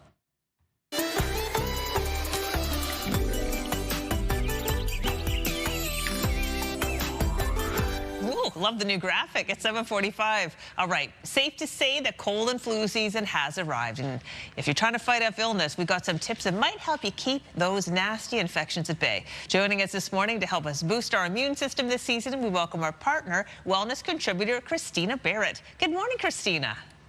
Good morning, Crystal. Thank you so much for having me. Well, it's a pleasure. Let's talk about some lifestyle habits that can help us reduce stress. Aren't we all trying to reduce stress? In lifestyle habits, really, consistency matters. Getting the appropriate sleep, staying active, participating in mindfulness, all the things we've heard before. But really taking the time, especially in cold and flu season, to get appropriate rest. These are just really simple ways to build resistance. And pairing this with some habits, these kind of habits with targeted supplements can really give your body the extra support it needs during high stress seasons. Okay, so stress season, that kind of, when we are stressed out, we are more likely to be susceptible to cold and flus. That is important information there. So when it comes to boosting our immune system this fall, you talked about stress reduction. What else can we do? The biggest thing is keep it simple. We don't want to overcomplicate it. Do really simple things like magnesium is really, really important to help support relaxation. It helps to calm the nervous system after a busy day. Pairing it with low dose things like melatonin, if you have found your sleep is disrupted, is very, very important. It helps to regulate your sleep cycle so your body can rest and repair, which is key to having a strong immune function. I always find too, making sure you're doing your B vitamins because they get depleted when you're stressed is very, very important to keep your levels steady during a busy and demanding times. And finally, a product like L-theanine. It is an amino acid from green tea. It's going to help you promote calm and better sleep, but also keep you alert and awake. Okay, L-theanine. I haven't heard of that before. That sounds like a neat one. Tell me a little bit more about that. It's a wonderful regulator. So like I said, it does come from green tea, so you can get it from there. But then, of course, you have the caffeine that you're taking as well. So taking it as a supplement can help regulate your energy levels so you're not getting too worked up, but you're also not getting too low. Okay, perfect. Let's talk about how you personally fit some of these immune-boosting habits into your lifestyle. Like, for example, getting enough rest. Getting enough rest, honestly, regiment it. Try and set a timer on your phone and just make sure that you are shutting down the blue light stuff ahead of time so that you can actually get into a nice, proper, deep sleep. Supporting with supplements is great, but also there's a lot of lifestyle things you can do, like shutting the TV or the phone off a little bit early and just setting a regular bedtime and maybe not watching that last little bit of Netflix before you go to sleep. If you do find there's disruption, do a couple nights of a really low dose melatonin in combination with magnesium will help you get your sleep cycle back on track. Perfect. And I see the little bottle there. What kind of supplements do you use? Again, I tend to be a high energy kind of girl, so L-theanine to keep me consistent is great, but also that melatonin, magnesium with a little bit of GABA to help me sleep. Just when I have had a couple of nights, sometimes it's early mornings, sometimes it's late nights, it really does get me back into that consistent sleep cycle.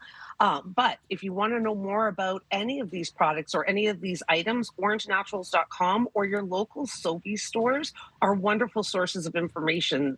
They have professionals like myself that would love to talk to you more about it. Perfect. Okay, that's great. We've got lots of Sobeys in our region. Anything else you want us to know about our health before we go, Christina?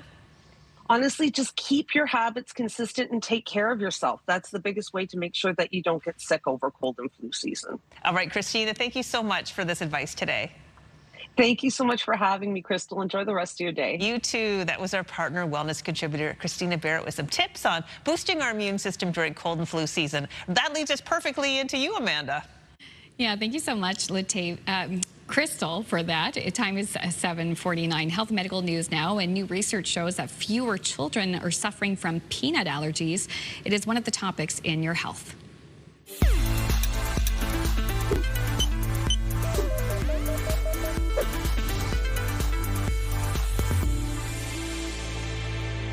The journal Pediatrics released a study finding a 43% drop in peanut allergies.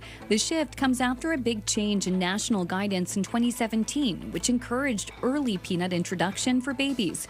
Experts say early exposure helps babies build food tolerance through the gut. The study also found peanuts are no longer the top food allergen in young children. That distinction now goes to eggs.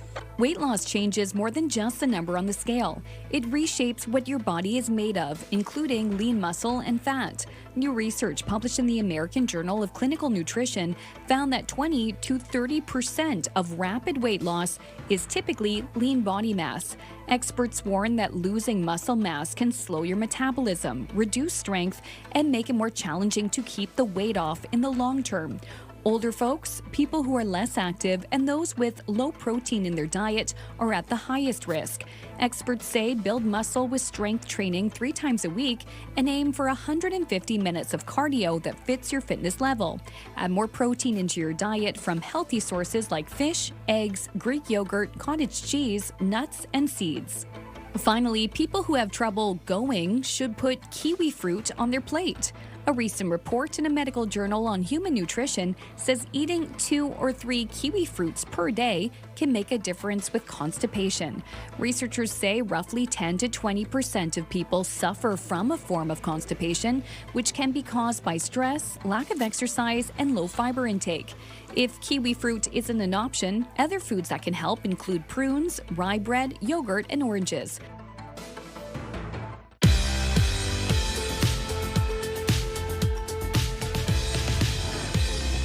And we just have one milestone to pass along for you today. It's a 65th anniversary for Lillian and Irving Arsenal of Summerside. Oh, congratulations, you two. 65 years. Happy anniversary. Wow. Now, to see your milestone again or find out how to submit one, visit our website. You can just scan that QR code on your screen. It'll take you right there. And a reminder, milestones must be received 2 weeks in advance. Milestones, brought to you by the Berkeley Retirement Residences. Love this stage of life. All right, it's time to step back in time to the early 80s when VCR was king and movies and shows of all kinds were available on video. Yep, that was the era when two friends met and bonded over their love of VHS tapes, especially the more obscure and unusual ones. That's when the Found Footage Festival was born and continues to this day. ABC's Danny New has more. Two childhood friends have made a career out of their favorite hobby from their childhood. Here's one I have close by. It has a funny title, but it's Training Llamas to Drive.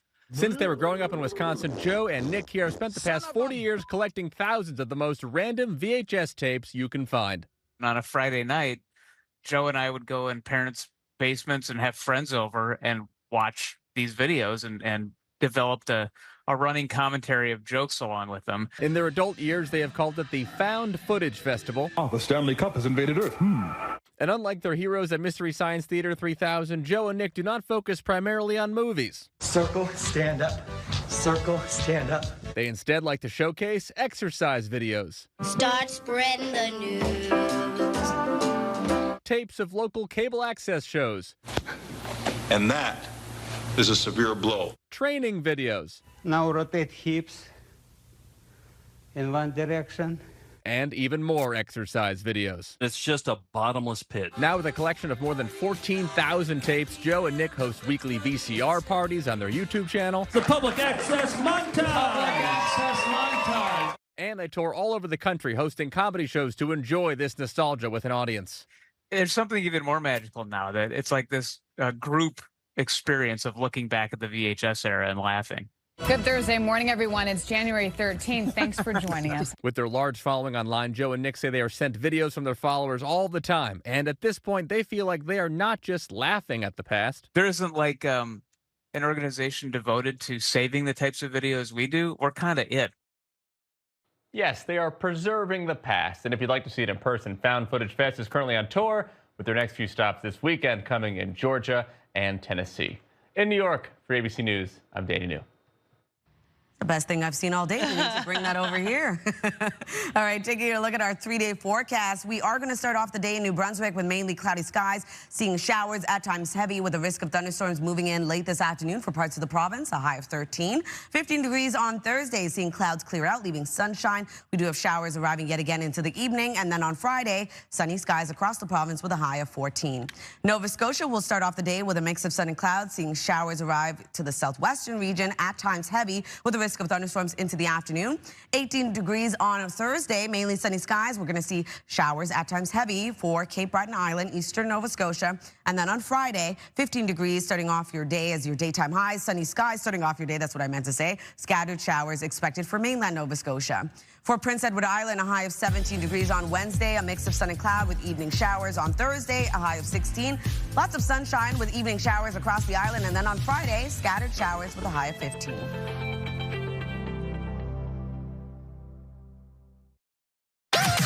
The #1 #1 morning show in Halifax. Turk, Megan, and Amateur Alex. And home to the biggest artists.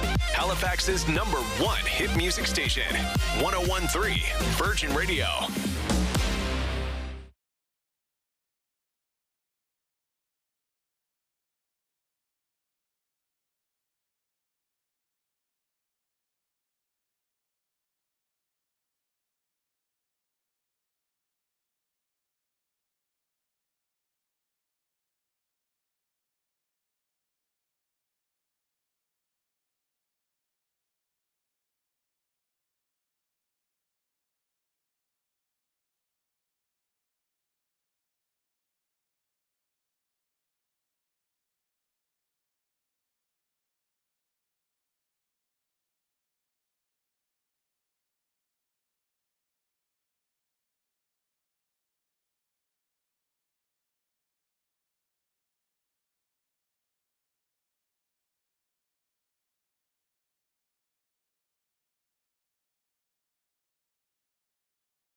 It's Wednesday, October 22nd. Today on Your Morning Atlantic, job action. Part-time faculty at Mount St. Vincent University in Halifax will walk off the job at noon. Your top news headlines just ahead. And we're pumping up the energy. It's Iron Awareness Week. Lori will flex her knowledge on why iron is so important and share a recipe that's packed with the valuable nutrient. Those delicious details a little later this half hour. Oh, that looks good.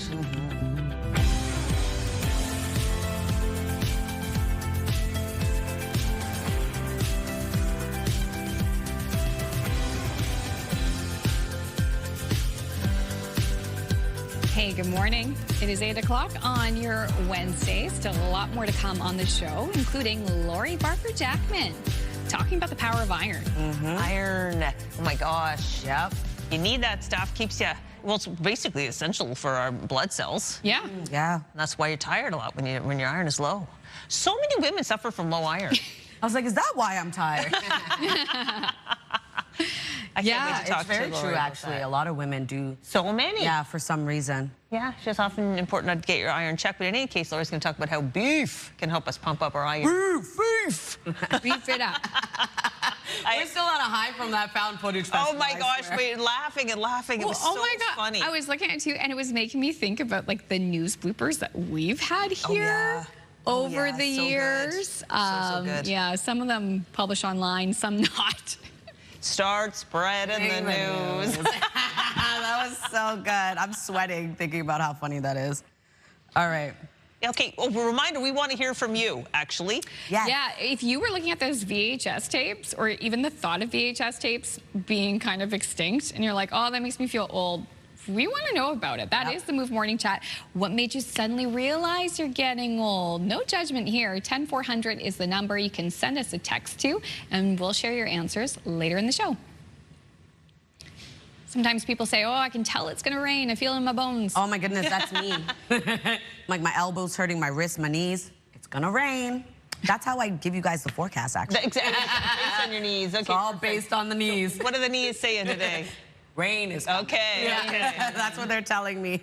My arthritis is kicking in. So yeah, we are going to see precipitation track across the region a little bit later on today, starting off in this afternoon. But we are seeing a bit of precipitation early this morning for parts of Newfoundland and Labrador. Okay. Where are we headed to? Yeah, we're going to head to Lockport, I believe. And fantastic. Yeah. It's coming. It's coming. The people in Lockport are waiting to see their community. Oh, right. Never mind. Yeah. Not today. Sorry, guys. All right. Taking a look at our current temperatures. As you can see here, a mild start to the day yet again for this Wednesday. 7 degrees starting off your day in Fredericton. 10 early this morning in Charlottetown. 9 in Halifax and Sydney. 7 degrees rather in Labrador City and Happy Valley Goose Bay. 8 degrees in Cartwright, as well as into St. John's, Newfoundland.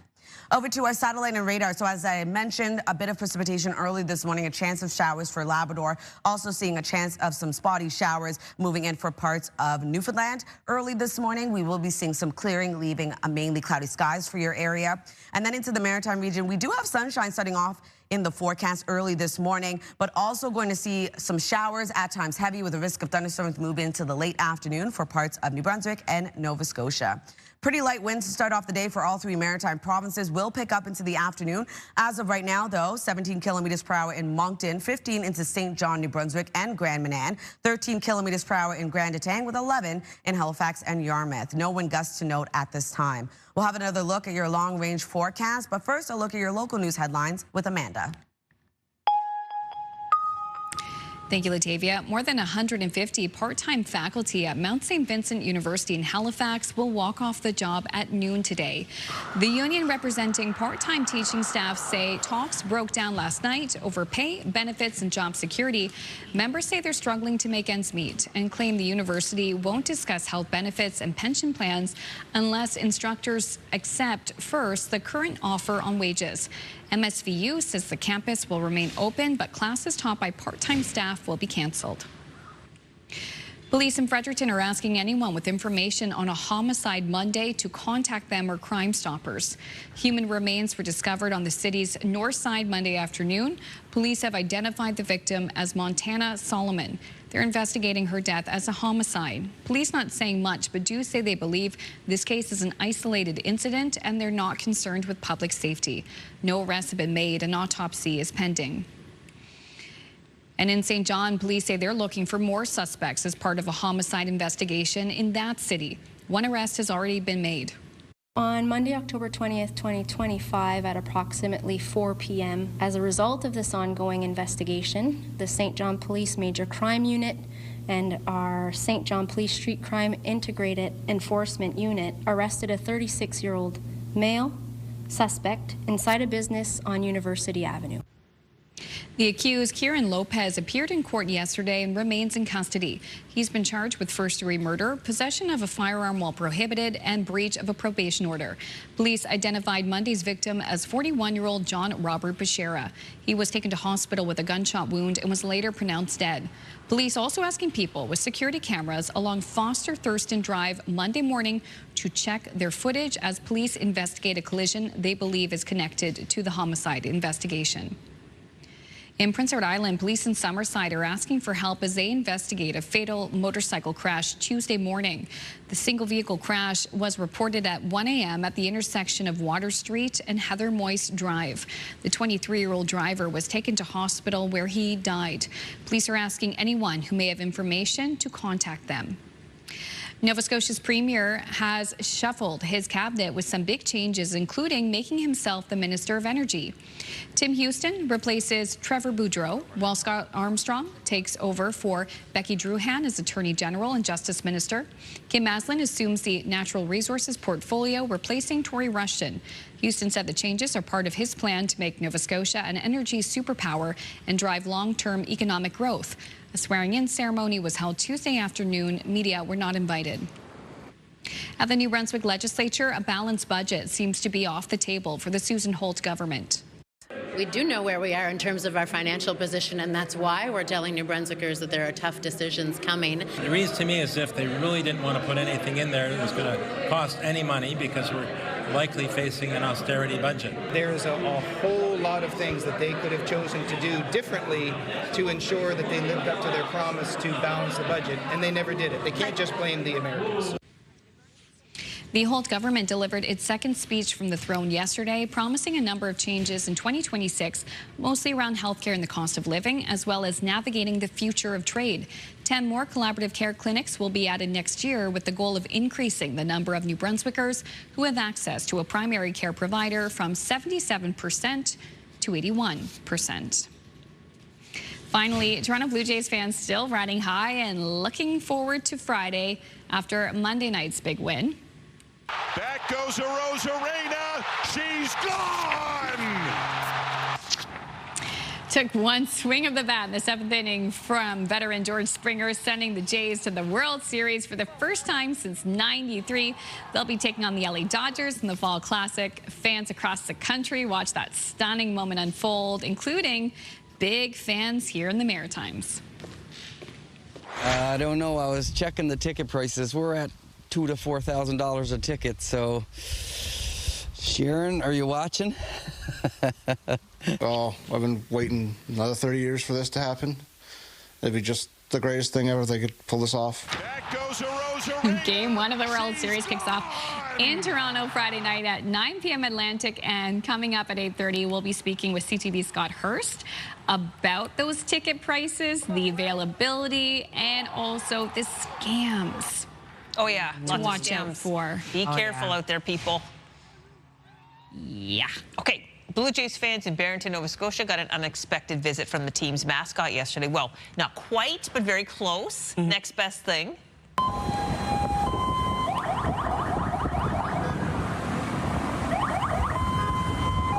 All right, check this out. A huge Jays fan named Curtis Halliday posted on social media that Ace, the Blue Jays mascot, had flown in from Toronto and was set to appear on the main drag in Barrington, riding on the Not bandwagon, with the poster that says, "We want it all." This happened yesterday afternoon. Locals heard the news. They lined the streets to cheer on the impromptu Blue Jays float and celebrate their American League Championship Series victory. So we thank Elizabeth Everett Cacho for sharing this video with us. But what a hoot! So cool. Wish I was in Barrington yesterday to check that out. Oh my gosh, that is so cool. Okay, still ahead on this show, I'll have your national news headlines, and also Latavia will have your local forecast. And also coming up this half hour, getting strong from the inside out, Lori's here with an iron-rich recipe the whole family will love. Your Morning Atlantic. We'll be right back.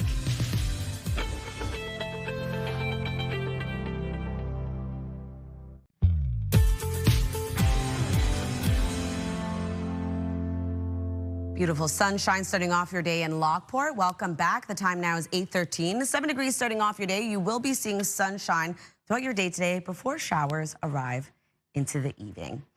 Weather is brought to you by the Atlantic Lottery mobile app. We are going to see precipitation track across parts of the region today. A mild start to the day.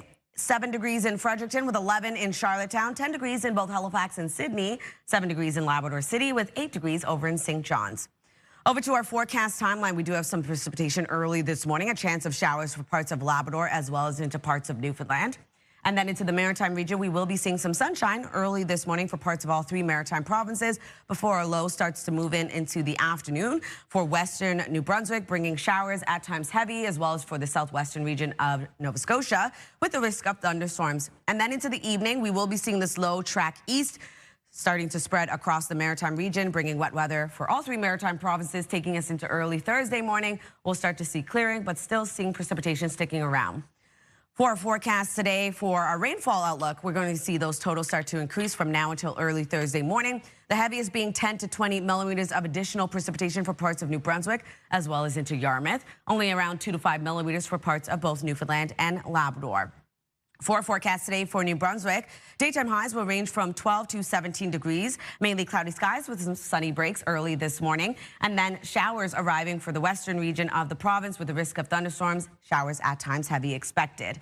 For Prince Edward Island, looking at highs between 15 to 16 degrees, looking at a mix of sun and cloud throughout the day, showers arriving across the island into the evening, and same thing goes for Cape Breton, eastern Nova Scotia, a mix of sun and cloud today with evening showers, wind picking up out of the south, 20 gusting to 40 kilometers per hour. And then for the rest of Nova Scotia, highs will range from 17 to 19 degrees. Looking at a mix of sun and cloud, we do have showers moving in for the southwestern region this afternoon. Showers at times heavy with the risk of thunderstorms. And then for Newfoundland and Labrador, looking at a high of 10 degrees for Labrador City with a chance of showers throughout the day. Mainly cloudy skies for St. John's, Newfoundland with a high of 12 degrees, seeing showers arrive into the evening.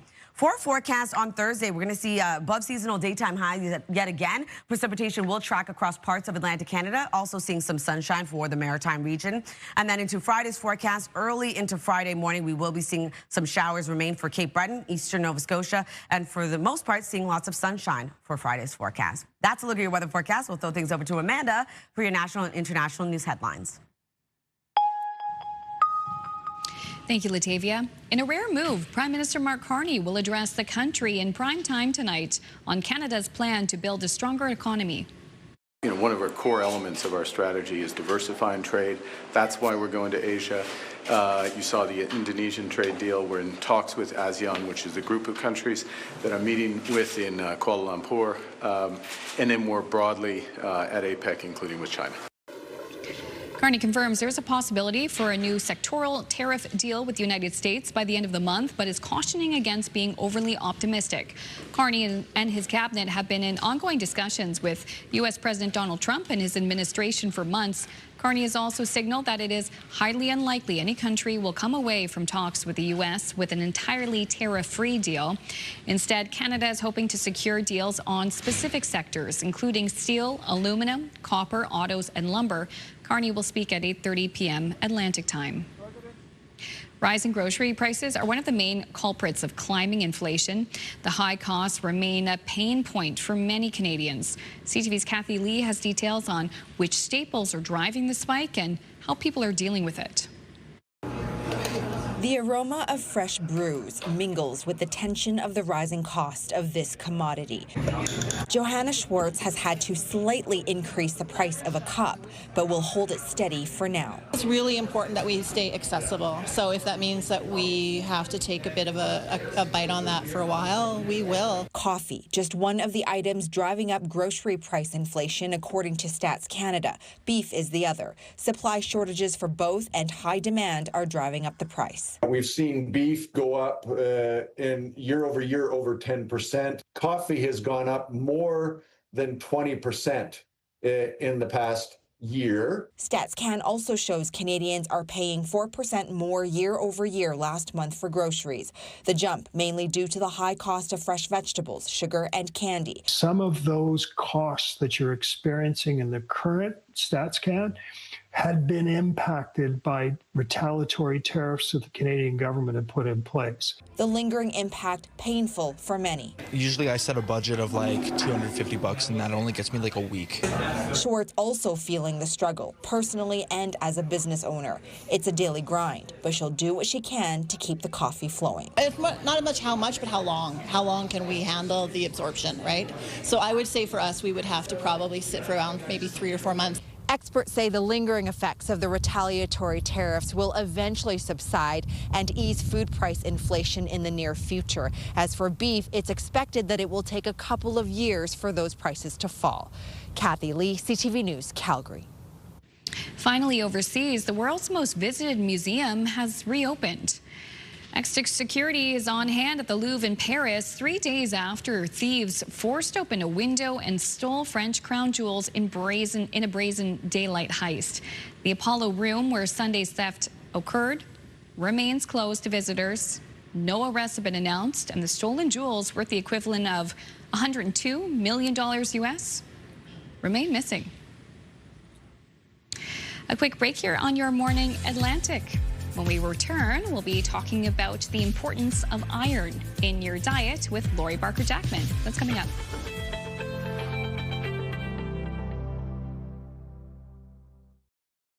Move Mornings with Aaron and Peter. Weekday mornings on Move 100. The most fun in the morning. And home of the $1,000 minute. Only on Move 100 Halifax. Here's another reminder. We're giving away $20,000, and it's time for today's code word. And that code word is grand. Head over to the contest page on ctvatlantic.ca. You can scan the QR code that's going to pop up on your screen.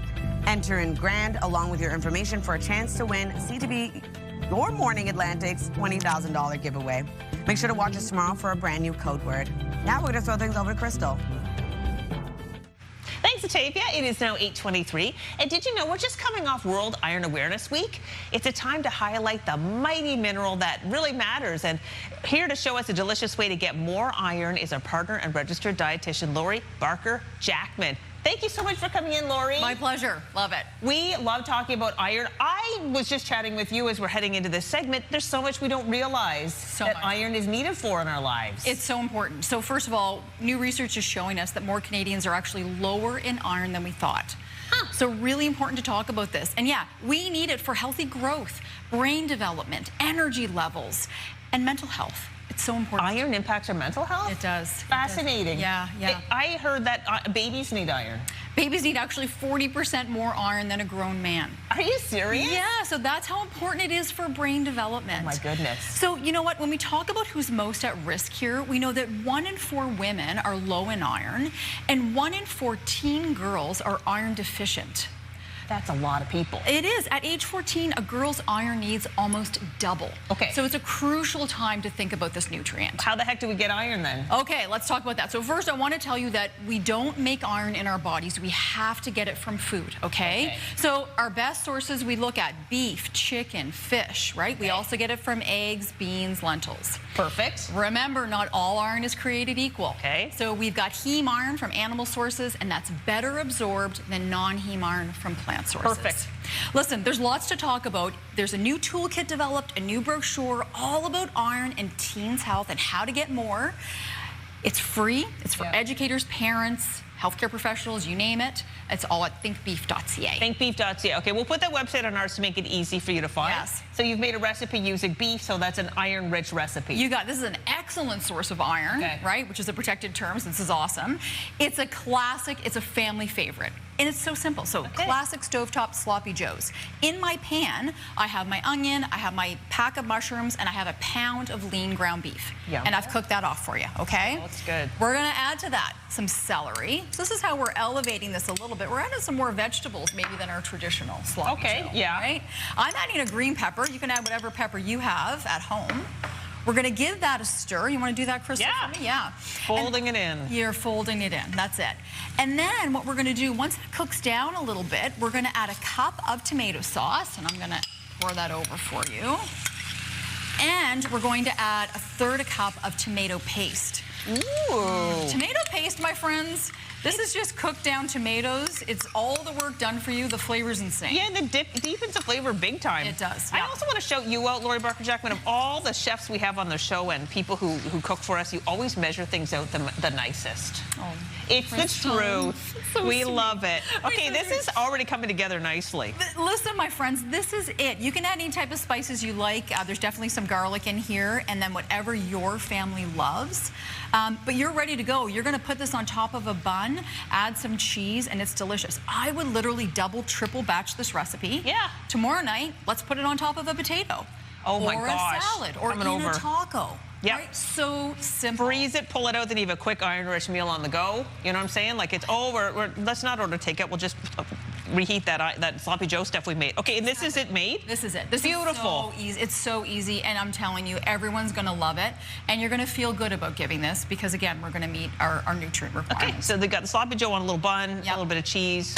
Delish. Okay, that's wonderful. I know. Can I just have a little taste? I want you to taste it. Okay, I'm not going to eat the whole thing because I just want to have a little taste of the meat. Of course, absolutely. So this recipe, more recipes. Oh my Lord, that's delicious. Isn't that yummy? That's good. And we did this live, right? Really, we did this live. Yeah. So more recipes, all information about iron and how important it is, thinkbeef.ca. Thinkbeef.ca. Yeah. Okay, we put that on our website. We're going to take a little break right now. Thanks, Lori. My pleasure. I'll just finish this off. We're going to feed the crew. We're going to get iron-rich today. We love it. Love it. Look at that. Just so easy. Yum, yum.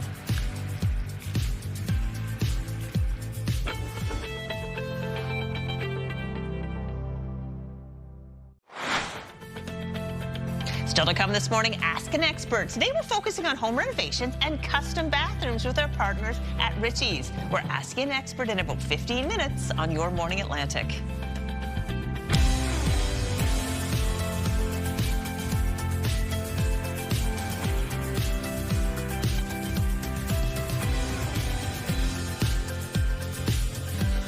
Welcome back. The time now is 8:30 on your Wednesday. We're midweek. We're almost wrapping up the show, but not quite yet. We still have lots to go.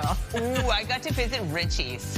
What a showroom. Oh my goodness. First of all, you walk in, they offered me like whatever I wanted, latte, whatnot. No. Oh yeah, and it's an award-winning space, like gorgeous. And wow, was I ever inspired? Right? Like, I need to, well, I want to do some renovations to my home because they've got everything you need. Oh my gosh, dreaming. There's a reason why home renovation shows are so popular. Because we love a good home reno, and they are the experts to ask when it comes to that. Totally. So we're going to get to that in a bit. Nice to have a nice warm home to be in when it's raining out. I know we're going to get some rain later today, Latave. Oh yeah, we're going to see some totals accumulate yet again for parts of the region, which is welcomed, obviously. Yes. Starting off the day with sunshine for parts of the region, as you can see from our live eye over in Halifax. beautiful sunny start to your day. The calm before the storm, really.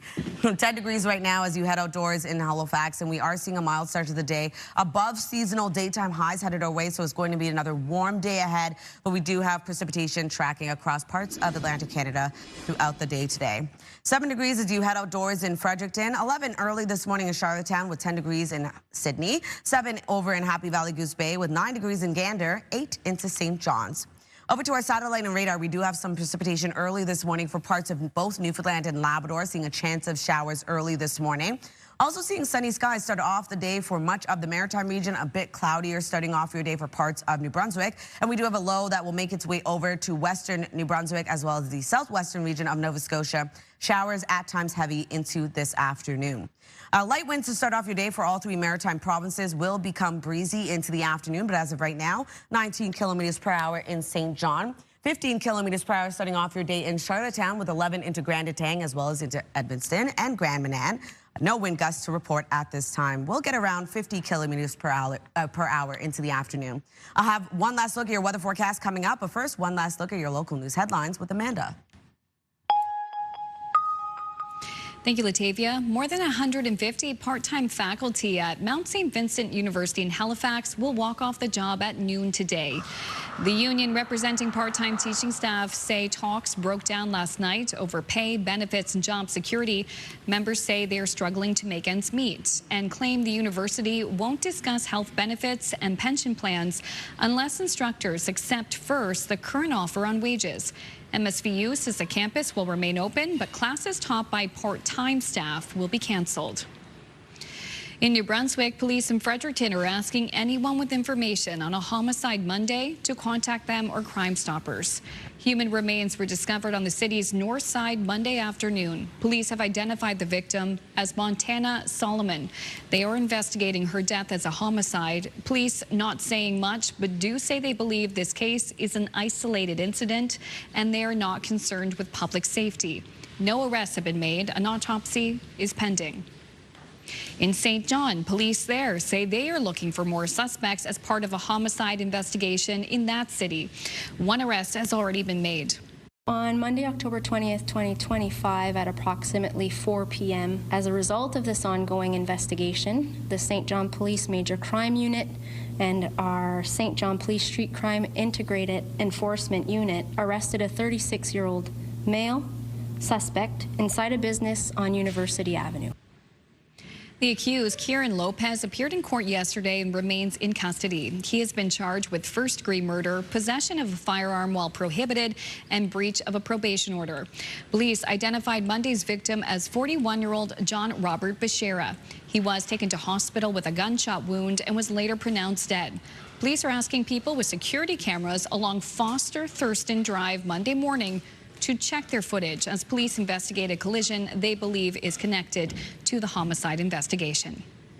Well, this has quickly become the hottest ticket in the country, but unfortunately, many Jays fans are finding out that getting a chance to see the World Series in person is out of reach. For more on the ticket sales and scams, we bring in CTV's Scott Hurst. Scott, the first round of tickets sold out in under an hour. What have fans been saying about just trying to get tickets? Good morning, Amanda. Of course, there is so much excitement right now, not just here in Toronto, but for Blue Jays fans from coast to coast and around the world. This is the first time, of course, a World Series game will be played in Toronto in more than 30 years. So, of course, that sets the stage for the immense demand. But all the excitement quickly turned to a whole lot of disappointment for a whole lot of fans yesterday as tickets officially went on sale at 10 a.m. Lined up in the online queue very quickly, and then very quickly found out that there were hundreds of thousands of other people in the queue. At one point, fans were showing a wait list online that was well over 200,000. Of course, lucky ones got through and were able to snag tickets in the hundreds of dollars, but with so much demand, prices on the resale market quickly skyrocketed. A quick scan this morning on these secondary sites, and there's nothing less than $1,000. Typically, the cheapest we're selling for $1,400, $1,500, $1,600. Upwards of many for $6,000, $7,000, $8,000, $10,000 to $15,000. even a pair that I saw going for more than $20,000 each. So there's a potential now coming up for standing room tickets going on sale to be released at certain times. Those, however, do require text message codes, Amanda, and as you might expect, they likely won't last long as well either. Oh, wow, the price of these tickets and the demand. So obviously, people are going to be on the lookout, too, for tickets. Yeah. How do they avoid scams, Scott? Well, be careful if you see tickets, particularly on social media. Of course, we're all looking for a good deal, or at the very least, the best price in this case. But of course, a common red flag might be prices you think are also too good to be true. And we're also seeing the immense demand from this video right here for World Series merchandise. A lineup quickly formed outside the Jays shop yesterday when the World Series merch went on sale. So back to the tickets. When you're looking for a ticket on social media, you really should be careful. Of course, the common phrase, buyer beware. We saw this, of course, as well during the wildly popular Taylor Swift shows here in Toronto. Those also taking place at Rogers Centre, where the Blue Jays will be opening up the World Series on Friday night. Game 2 Saturday before the series shifts to Los Angeles. Oof, Friday will be here before we know it. Lucky for those fans in the stands. Scott, thank you so much for your time this morning. Thanks, Amanda. CTV's Scott Hurst reporting live for us from our national newsroom in Toronto. Now to the ice and an emotional night in Boston for Nova Scotia's Brad Marchand.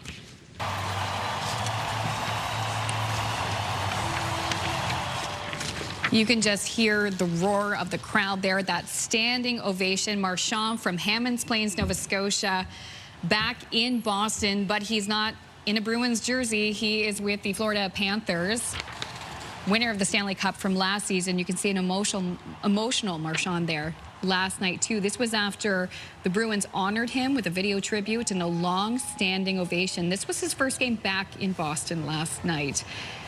The former Bruins captain, he played 16 seasons with them, and he also won the Cup, too, back in his rookie season.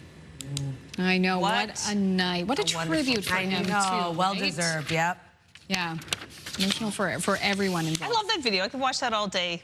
Appreciate how emotional he was, too. All right, sweet. Maybe some people shed tears if they got those tickets to the Jays. Oh, that's true. All right, guess what's right around the corner, ladies? I know that you love this. Christmas movie season. Oh, yeah. Here's a Hallmark-style gem coming up. The plot involves, get this, Santa Claus has to take on a stint at a ski resort. All right. Okay. Sign me up. You guys, I have an idea. Okay, let me understand this. You want us to make you into an old man so you can get a job as Santa Claus at the ski resort to get your daughter half-price snowboard lessons. Let's see it. All right, this is the latest trailer for a series of holiday films being released on Netflix. This one's called My Secret Santa. When a single mom is in need of a job to pay for her daughter's ski lessons, she turns to Saint Nick to help her get out of a bind. Life isn't easy, but when she falls in love with the manager of the ski resort hotel, well, you can imagine what happens. Oh my Actually, gosh. this one looks pretty good. This looks really good. Oh, It starts streaming this on December 3rd. I'm pretty sure this is not her first Hallmark Christmas movie either. Yeah, this isn't technically a Hallmark. That's like the Hallmark style. Yeah, exactly, Hallmark style. Anyway, I love Christmas movies, and yeah, that's all coming right around the corner. Mrs. Doubtfire. Hello. Hello. Oh my gosh. That's a good one. So that's coming up, but there's lots happening in the region right now. Yes, we'll take a look at the community calendar. So if you're looking to have a spooktacular family outing, you could head over to the Magnetic Hill Zoo in Moncton for Boo at the Zoo. They better have T-shirts that say Boo at the Zoo. One would hope, and sweaters as well. So the zoo will be transformed into a silly and spooky, decor-filled place and hair-raising haunted venues with something for everyone. The wild thrills will be available to enjoy from today until the 26th. And United by Song is a celebration of community through storytelling and music, bringing to life the stories of islanders. So the performance will take place in Charlottetown at the Confederation Center for the Arts. This will be on October 23rd. For tickets to see the 7:30 p.m. show, head over to the site on your screen. And Nova Scotia Music Week returns for its 28th year, and this year it takes place in Yarmouth. So it'll be from October 23rd until the 26th. You can come out and celebrate Nova Scotia's world-class artists. There will be musical performances, conference programming, and an awards ceremony. So for extra details, head over to their website. And if you do have an upcoming event, please send us the details. We'd love to promote it. Your Morning Atlantic at ctv.ca. Looking forward to that. We're going to take another break here on this Wednesday morning. There's still lots more to come. We jam a lot into these shows, okay? We're going to be asking an expert about bathroom renovations. Yay. That's when Your Morning Atlantic returns. Please stick around. It's 8:41.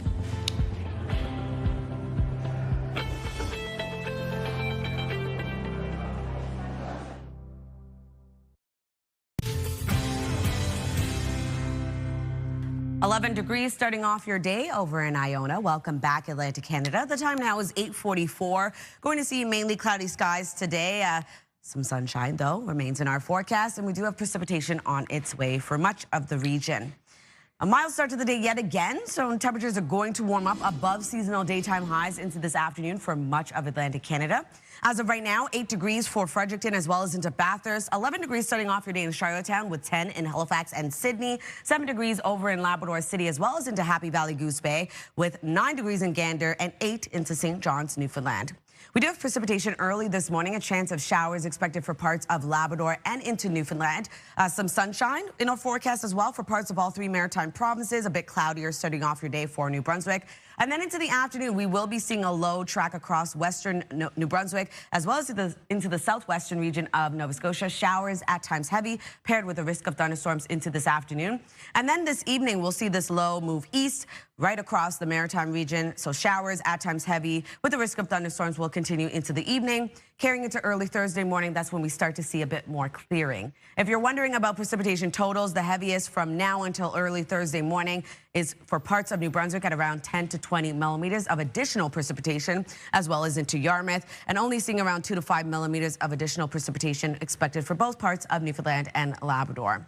Mainly cloudy skies for the most part expected for New Brunswick, seeing showers arrive for parts of the province into the afternoon. Showers at times heavy with the risk of thunderstorms as well. For Prince Edward Island, seeing a mix of sun and cloud today and showers expected into the evening. Highs will range from 15 to 16 degrees. And then for Cape Breton, eastern Nova Scotia, same thing applies. Lots of sunshine throughout your day.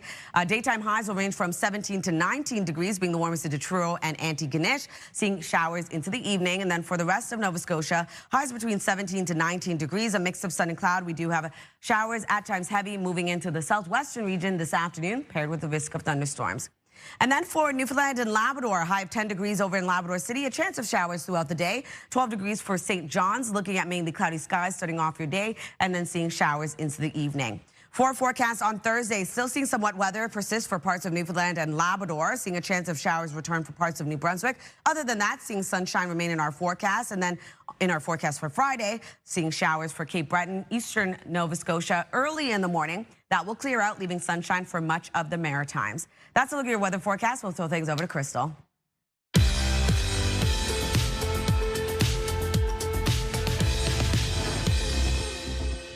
We are in Dartmouth at the showroom for Richie's and joined by Badwe Risk. And this is a gorgeous place, Badwe. Oh, thank you so much. Actually, we recently won the best showroom in Canada through Design 360. So we're super proud. Love having clients come in and just be wowed by the whole area. And as you can see, like, you know, the stock wall, everything is just beautiful. It's just beautiful. Yeah. Today we're going to talk about what's hot in bathrooms. Custom bathrooms, I hear, are really in right now, specifically custom showers. Yes. So so custom showers are really great, and a lot of folks are trending towards it. The DIYers, the builders, and developers. So what's happening right now is you're seeing a trend from going from the old school method of roll-on waterproofing and sand beds is what we used to call them, where you do a manual slope, to transitioning over to Schluter kits or something similar to that. There's tons of different brands out there, but Schluter's probably the most popular.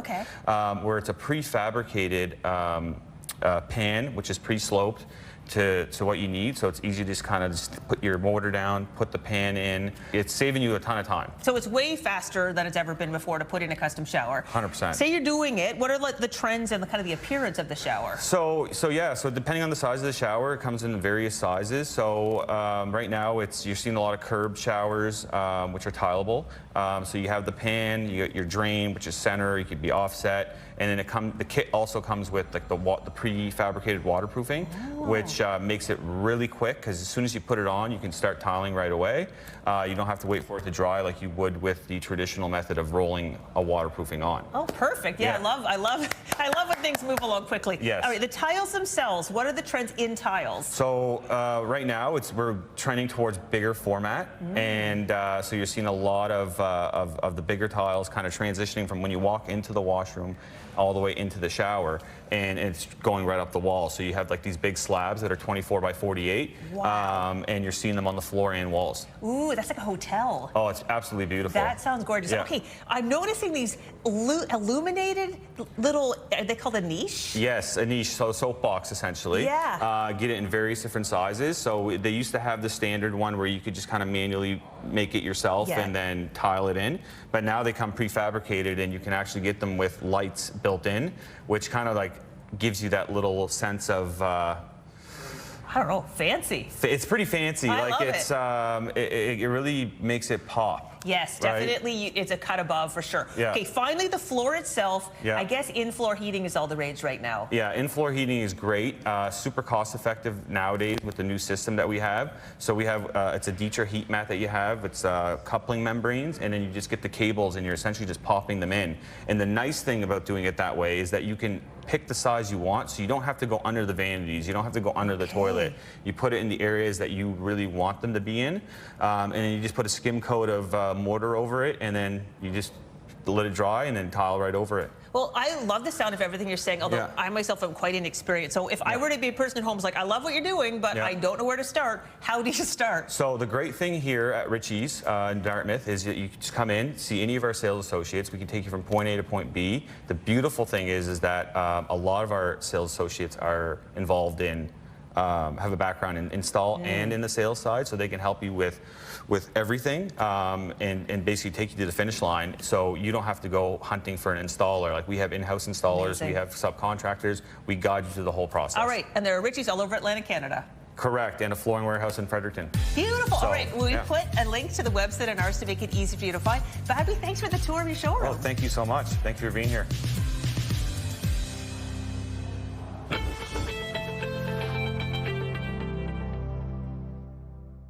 #1 morning show in Halifax. Turk, Megan, and Amateur Alex. And home to the biggest artists. Halifax's #1 hit music station. 101.3 Virgin Radio. Welcome back. Before we end the show, we want to share your text messages when it comes to our Move Morning Chat. So today we were asking about what makes you feel old. What was the first time you really felt old and you're like, oh boy? This is your answer. Barbara from Bedford says, I'm 75 years old, and a few years ago, my nephew introduced me to his girlfriend as his Aunt Barbara. I made the statement that I had seen the Beatles. Of course, there's other things that make me feel older, but that really hit me. I was fortunate enough to see the Beatles at Maple Leaf Gardens, which no longer exists as it was, and the ticket only cost me $6.50. Incredible. Barbara. What memory That's a great memory. have. Yeah? Priceless. Bonnie from Oromocto says, I realized I was getting old when I was at a vintage store and saw they were selling the small 45 records. The person I was with looked at one and said, what is this? How does it even play with that huge hole in the middle? That's when it hit me. I'm old because I actually knew that you need a little plastic insert to go in the middle so it can fit on the record player. Oh, yeah. That's hilarious. Oh my gosh. Krista from New Waterford says, I first realized I was getting old when the kids I used to babysit as a teen now have kids of their own. Oh, yeah. Yeah, for sure. I feel like teachers probably have that. Oh, yeah. You know, seeing your old grads. Oh, yeah. Maybe teaching the kids of kids. Kathy says, I first realized I was getting older because after watching my grandchildren and they go back home, Takes me 3 days to recover. Oh, yeah. sounds like my mom. Oh, yeah, maybe that's true. Yeah, that's true. Especially if the young ones, like they're really young and they're super active. Yeah. Oh, yeah, my mom can barely keep up these days. I'm like, you got to get it together. They're only 19 months. Oh, my Like, they're going to run around you. Chasing around kids is super duper, like, exhausting. It is. It's super rewarding, exhausting. but exhausting. For me, I don't feel old at all. Oh my God, you sound like my husband. He's like, I don't feel old. But, that's great though. Ladies and gentlemen, without these reading glasses, I cannot read. Like, I have to get, I'm in the store and I don't have my glasses. Like, kids, what does this package say? Read it for me. Oh my yeah, I went from like 20/20 vision to all of a sudden I'm like, you wouldn't know because I never wear my glasses on air, but yeah, I struggle to read. Oh, hilarious, no. yeah. No, I wake up and I see things clearly. good Like, for you. no, You know never what had an another issue. one is? When they come out with music and they're like, this was 20 years ago. I'm like, oh! Yeah, the music feels thing. like 4 years ago. I know. When the oldies stations are playing the music you listened to as a kid. Then you're like, okay. How can Crazy in Love be that old? Exactly. That just came out. Oh. Anyway, we love that. This is a good one today. It is now 8:57. Time to wrap up our show. Have a fantastic Wednesday, everybody. Bye. We'll see you for the show tomorrow morning at 6 a.m.